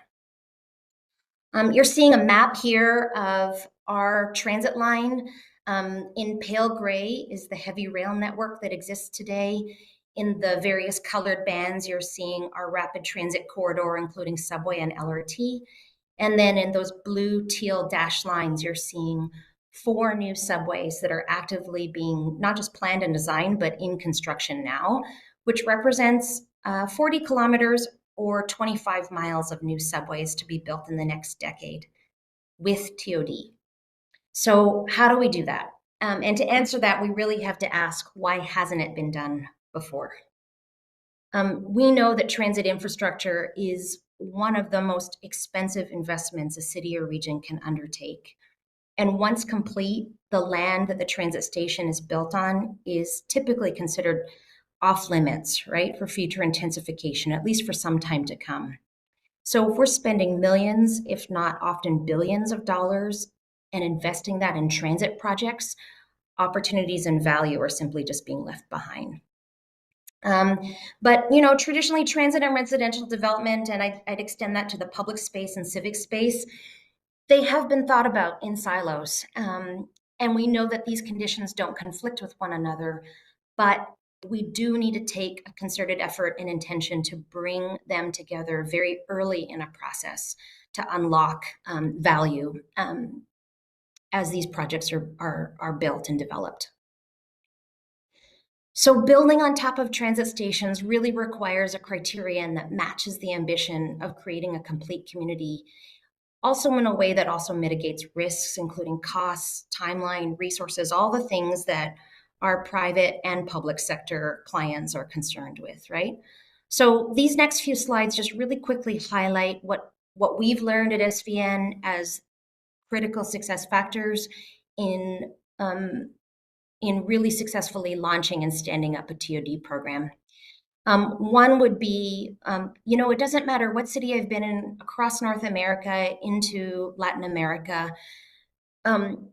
Oftentimes, if you're going to stand up a new program, and if the legislation or policies don't exist to allow for that program to happen, we need to introduce it and be bold enough to be able to develop it. So this is just a snippet from a policy that we were able to help inform with our provincial government, which is called the Building Transit Faster Act, that allowed not only the new subways I was just showing earlier, but also the TODs that come along with them to come and to be able to come with as much speed as possible, that we wouldn't let all kinds of bureaucracy to kind of stand in the way of that. Second critical success factor is very, very early on, we were involved as architects and designers working alongside our engineering partners. And I would also add market advisors to do some very deep analysis. And that included looking at an assessment of opportunity versus cost, not just for the alignment of the transit facilities and the station locations, but also what that would mean when we were bringing that together with the development opportunity. And this is just in full recognition that, transit-oriented communities are really at its heart a market-driven realty transaction where we need to be thinking about what that win-win outcome is, whether it be the provision of transit together alongside like higher density development permissions in this case. A second really important factor is governance. And we could spend a whole session talking just about this. So I'll just say that in my experience and our experience at SVN, so important to have a dedicated agency to be able to really hold not just the infrastructure, but also the commercial capabilities and really be able to have the latitude to be able to run with that to launch a program. This is just a map of one of the 4 subway lines that I was talking about. This is called the Ontario line, and it weaves right through the heart of downtown Toronto and extends into all kinds of various land use conditions and communities that exist today. So we know that we're not working with a blank slate from a topographical or land use policy or community level. In fact, it is running through quite a varied conditions, and it's a very significant piece of city building infrastructure that will weave its way through the heart of the city, in this case from Ontario Place to what we call the Ontario Science Centre, connecting residents and visitors across very diverse communities. It will deliver 15 stations. Again, this is just one of those 4 subway lines that I was speaking about. And along with it, a mandate for those stations to have the necessary entitlements that support mixed-use hubs and deliver on a number of different types and tenures of housing and all kinds of community amenity along its length. By balancing the delivery of technical, market, and community requirements, we are developing a roadmap for the province of Ontario to deliver on this transit mandate and TOD mandate. And just to speak a little bit more specifically to that, that includes developing the pro forma for the development together with our private sector and market partners to the precise location of every single footing needed to support the residential and mixed-use overbuilds above. The next slides I'm just going to flash through fairly quickly. They give an example of a couple of the stations on the Ontario line, including in this view, the existing site conditions for one of our station areas called Corktown. I don't know if I can point to it, but you can see that there are 2 city blocks in the foreground and center of the photograph. In red, you're seeing a big Staples office supply center. Next door to it is a Porsche car dealership facility. And in the block to the south of it, you're seeing a large surface parking lot, which is part of a car wash. And, just a whole range of different kind of uses that are there today. But if you were standing there and visiting it, and even as I share about it, I don't think anyone would know that, in fact, this is a fairly significant piece of our Canadian history. In fact, it is the siting of Canada's first parliament that used to reside here. And deeper into Indigenous history, the site of really important grounds, including the Iroquois shoreline that used to run here. Now that shoreline has receded to the south. This site has also been, in terms of city planning and design, the focus of years of engagement with host nations, the urban Indigenous community, stakeholders, and the public. And so there certainly is not a blank slate condition that we're working on here. We're building on years of study and engagement. So when we came in with the station, if you see the blue kind of dots, those are just highlighting where there's a primary and secondary station head house and secondary entrance, how it intersects with other transit in the area. This is just kind of a sketch diagram to show the types of work that we're doing to look at the fulsome environment, not just the below-grade cavern, platforms, station buildings themselves, but all the supportive structure that will be required to support, in this case, a 12-story commercial podium atop the subway cavern, set beyond that, multiple 40-story plus buildings around the site. And it just, the point I'm trying to make is that it requires extensive early technical coordination and resolution with a very fulsome team to sort out things like structures, stations, landscape, fire life safety, the list goes on. Very importantly, fixed points of interface, which includes structural design and load calculation, production of interface drawings and performance specs. We also, in parallel, brought these sites through early planning entitlements, including securing land use approvals and certainty in terms of zoning, really to de-risk the TOC sites as they went forward with developer partners, but also to de-risk the subway project so that we were very certain about how these buildings would come together. Along the way, always showing transport, development, and civic realm together, especially as we're in stakeholder conversations and public conversations about what this program is about and how it's going to be built out eventually. I'll just go through these images a lot faster here just to say, here's a site of the site, or a picture of the site today. You can see some hoarding around Corktown. This is the same site that I showed you that used to have that Staples and Porsche dealership. Now no longer there. We're deep in archaeological and environmental works here. Here's a view from above, very active in construction now. And all kinds of different sites. You can see the varied conditions we're working with. This is a totally different station called King Bathurst. In this case, that has existing heritage fabric built directly over site and atop a deep cavern. Mixed-use buildings. Here's a rendering of what the finished product will look like and some images of the site in construction. So I'm happy to expand on how we were able to produce the performance specifications and requirements so that multiple contractors and builders could come on site to bring the heritage fabric back, but integrated now with new TODs. And just to acknowledge and come full circle to what I was talking about earlier around regenerative design and sustainable design, you know, we're fully aware that these transit-oriented communities that we're planning today won't be built out for, you know, another 10, even 20 years. So our approach to development today really needs to consider regenerative approaches to reduce embodied carbon and allow us to co-evolve with our natural assets in our communities. I can expand on this later if people are interested. And just to wrap up, to say that, you know, we know that the lessons that we're learning in Ontario, in British Columbia, in Mexico City and beyond, these are lessons that are applicable across North American cities. This is a site that we're working on to do an overbuild over a live rail corridor in our downtown Toronto. We know that we have a challenge and an opportunity to invest in major transit infrastructure in a way that really decarbonizes our cities, and that we're seeing similar patterns and trends in all kinds of other places.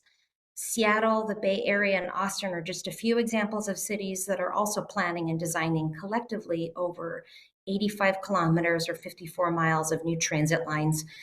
And they're also grappling with how to deliver more housing. And finally, just to say, we know that cities are systems. We have a major opportunity to deliver on large transformative projects. And if we can plan these appropriately now, we can make room, lots of room for additional incremental investments to happen over time. Thank you. Great. Thank you so much for the presentation, Shoda. So I think I'll just start with the questions. So I think the first question I had is for John. So I saw you have a lot of discussion on gentrification, which is very interesting, especially by looking at several decades of the data. Based on your research, so what are the most effective strategies the organizations can promote in order to prevent this of low-income communities in TOD and TOCs? Yeah, thank you very much for the question, Shile. I would say that in order to, prevent gentrification, you can't really prevent gentrification. Let's just kind of start out with that. I mean, gentrification is kind of an outcome of typically a mismatch between supply and demand. And when you have high levels of demand and not enough supply, prices go up. I mean, it's a basic, fundamental principle of economics. And so, I think that there are two ways. There's the market approach, which is to find ways to increase supply. So from some prior research I've done, I've looked at every station area in the United States and found that 2/3 of the stations that are already built today don't even have a minimum level of density to support transit ridership based on, kind of guidance from the literature, which, is basically like if we were to say, a really rough rule of thumb is about 4,000 housing units within a half of a mile of a station is about the minimum level of density that we would need in order to create the type of density to adequately support transit ridership. And when we look at the stations around the US, we see that 2/3 of the stations don't tend not to have 4,000 housing units within that half-mile catchment. So I would say very simply for planners, and transit officials is to say, look at the half-mile radius around the stations, add up the number of units. If it's under 4,000, then you don't have enough housing supply to even support the transit ridership. And of course, it could be much higher than 4,000. I mean, it could be 10 or 15,000 in that area and still be, a very vibrant place. And so the more housing we build, the further we're going to go along to combat gentrification. Also, the other thing is directing the subsidies that exist to have those low-income housing tax credits to be directed to station areas. And every state has their own set of rules and policies on how they direct their low-income housing funding. And like I said, California already does that fairly well, but many states do not direct those low-income housing tax credit dollars towards station areas. So that would be, and then, of course, there's a lot of local ordinance that could be implemented that cities have done, such as inclusionary housing ordinances, which is, if you have, let's say, a 300 unit apartment complex, maybe making 15 or 20% of those affordable, but there's some unintended consequences to those ordinances, which sometimes if you put that burden on the developer without allowing, any kind of offset, like Florida, we just passed something called the Live Local Act. And so the Live Local Act allows for those units you don't have to pay property taxes on those units, and you could build to a pretty high density by right at the state level. So if you're not from Florida, look at the Live Local Act. It's a pretty good policy. In fact, you know, not to get into politics, but when you read the Live Local Act, you would think that Gavin Newsom wrote it and probably not Ron DeSantis, you know, pushed it. So it's a fairly progressive policy, you know, coming out of a pretty conservative state government here in Florida. Thank you, John. Okay, so I think in terms of time, I just want to ask a quick question for Shonda. So what kind of design you think is most effective to help promote sustainable transportation outcomes? Oh, I love this question. Thanks for asking me that. I mean, I want to answer that by just kind of maybe taking a step back to give an example of some of the research that our firm is doing, because that's so important and fundamental to the work I was showing today, including the Greenwood Yards project, as you saw. So, you know, first of all, I will say it's just so important. We are a private practice and consulting firm, and we're so interested in solving what I was saying earlier about critical urban issues of our time, including how to move towards a post-carbon economy. Therefore, in our research, it's really important for us to do that, but to be able to apply it directly in our work. We're not just doing research for research's sake. So I can expand on how we do that in all kinds of ways, but I'll give you one example where in Toronto, we're working very closely with the University of Toronto and a fairly newly formed group that's focused on sustainability in the built environment. I also have partners within my firm at SVN who are very focused on research in how to transition to a low carbon construction and to share that information with our clients and therefore with the industry. So specifically, this includes things like energy modeling and environmental analysis. We turn this information really into graphic and visual form. That point I was trying to make sure that all people understand the information really clearly and the outputs of what we found through our research in a very spatial way, if I can put it that way. But also I'd say the application of low carbon and natural materials into architecture. And so just to say that we're constantly weaving in those findings into the work that we're doing. Thank you so much, Shonda. Okay, great. I want to thank our two great speakers for our TOD-TOC session. So that's conclude our session. Thank you very much. Thank you, Sheila. Thank you, John, and thank you, Shonda. Really appreciate taking your time today to present to us about TODs, TOCs. A really fascinating conversation, learned a lot. So again, thank you very much. We'll now move to our last item, which is kind of a wrap up and introspective. This will be by Andy Furillo. Andy is an associate transportation planner and policy analyst in Caltrans' newly created transit planning office. Andy is leading the development of the department's director's policy on public transit. He previously administered statewide working groups to develop the Infrastructure Investment and Job Act implementation plan for transit and rail. He engages with the transit and sustainable transportation communities outside of his job, serving on the City of Davis's Transportation Commission and YOLO Transportation District's Citizen Advisory Committee. He also volunteers at the Sacramento Bicycle Kitchen, fixing donated bicycles and teaching customers how to make repairs to their own bikes. Before returning to his home state of California and joining Caltrans in 2021, Andy lived in Washington, D.C. and followed the federal dollar as an analyst for the U.S. Government Accountability Office. He also previously wrote for the online blog of Mobility Lab, a transportation demand management organization based in the D.C. area. Andy obtained his bachelor's in political science from UC Berkeley and master's in international affairs from UC San Diego. Using South Korea's excellent subways, buses, and high-speed rail during an undergraduate semester overseas sparked his passion for transit. Since then, that passion has expanded to active transportation too, be it to a walk to the bus stop, country road bike ride, or a long distance trail run.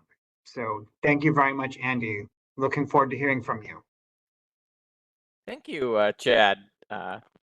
Glad to be here. As Chad mentioned, I'm a associate transportation planner for Caltrans, and also, of course, I mean, transit's the main thing I use to get around. So wanted to tie things up with how the sessions that we've heard over the past few days in the topics tie into both my personal experiences with transit, as well as some of the work with transit that we're doing at the department.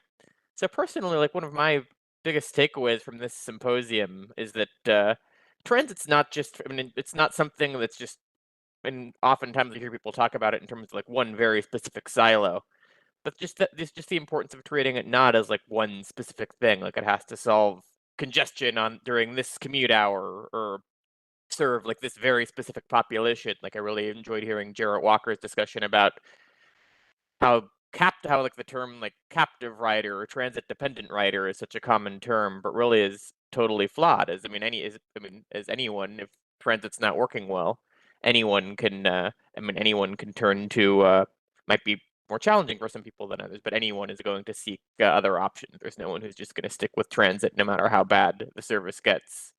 But that said, the transit, it's not just for one specific purpose. I mean, it's something that serves everyone. It's something that needs to serve everyone. But to make transit work and accordingly to make our transportation system work, because we're not going to, I mean, the transportation system just can't function well without transit, requires people of different backgrounds and motivations to work together. And we heard great sessions about the needs of vulnerable populations, such as people experiencing homelessness, also caring for women in transit, and addressing issues that they've faced with harassment. So the importance of addressing those issues and the risks of leaving those needs in the risks of leaving needs unmet. And for me, one session that hit particularly close to home. It's something that might not be as much as like talked about as widely as like a primary purpose of transit, but for me personally hit quite close to home was Dr. Kunhyun Park's session on transit to trails. And that's because I've gotten into trail running for the last few years, and I use transit to get to hilly areas around Northern California for training runs. And through that experience, I've seen the difference between the low stress of just a good all-day service in that even if it doesn't go like straight to a trailhead, it's supported by it's supported by safe, complete streets, so it's easy to make that connection between the transit stop and the trailhead. And that relative to the hassle of dealing with something that might just be more of a peak hour service that is designed that not like it might be like designed not in coordination with the infrastructure, like it operates on a wide arterial strode that and is intended mainly to reduce congestion for one specific type of office commute. Also, I'm having to deal with like a microtransit service that was put out there in place of a fixed route in the futile hopes of technology solving everything, when in reality, there's still only like one vehicle attempting to serve a huge area. That's not going to work well, whether it's microtransit or a fixed route. And while again, transit to trails, of course, as Dr. Park described, it has many benefits in terms of ensuring equitable access to trails, also preserving the environment that we go to enjoy in these open spaces. Like for example, you read about places like Yosemite Valley or Lake Tahoe have congestion like comparable to urban areas that make, even though these are such beautiful places, because of all this pavement and traffic congestion, become places that people just, I guess it's the old saying, like, it's too crowded, don't go there anymore. But with all these pavement and traffic congestion, it's like, why go there when you just to deal with the same stuff that you already deal with in a metropolitan area. That too, and then also so preserving these areas as well as just, of course, our environment more in general. But with that, of course, that's just one area. That's just one area where just one of many different transit needs. But again, in general, just all these sessions showed just the importance of transit in so many different aspects of life, and the importance of just having a good, just a good extensive transit service that's versatile and can serve many different types of needs. And thinking along those lines, and going back to especially our keynote sessions, which were Jarrett Walker's discussion of transit network design and designing those networks to optimize access, as well as Susan Handy's discussion this morning of shifting the infrastructure paradigm away from moving cars and building more and more highway infrastructure to do that, and more towards a more people-focused system. Again, I really was really interesting to hear those two perspectives on driverless. That, of course, a lot of people, when you hear the term driverless, think of driverless cars, and again, that and kind of that default to, oh, it's technology that's going to solve all our congestion problems. When, of course, there are lots of other ways to go. When driverless can also just mean you don't have to drive. You have lots of different ways, and you have lots of different options. You can bike, you can use transit, you can walk, and it's safe and effective in terms of getting and it's supported by land use that makes sure that with those modes, it's easy to get to the places that you need to go. But that got me thinking more broadly, again, beyond just my personal experience, but also thinking about our work, the work that we're doing. As Chad mentioned, we're developing a departmental transit policy here at Caltrans, and those sessions got me thinking about how the state highway system really lies at the intersection of the service piece that Jarrett discussed and the infrastructure piece that Dr. Handy discussed. Today, I mean, transit, of course, makes extensive use of the state highway system, but the challenge that we're looking to address as we develop this policy is that today, the highway system largely is designed, of course, it's designed primarily as car infrastructure and wasn't necessarily set up to account for the needs of people who wasn't necessarily set up to account for the access needs of people who use transit. Like, for example, transit stops are treated like the transit stop on the side of the highway is treated as an encroachment that requires permitting, similarly to a driveway at the side of the highway. And buses, of course, just use the same lanes and deal with the same traffic congestion delays as a solo driver does. So our goal, and this is an ongoing effort, but we're excited to see the final result. But our goal is to set up a blueprint for making the state highway a true host for people accessing and using transit service, and considering those broader transit needs. Like, for example, there's an effort just getting going to develop district transit plans for different parts of the state.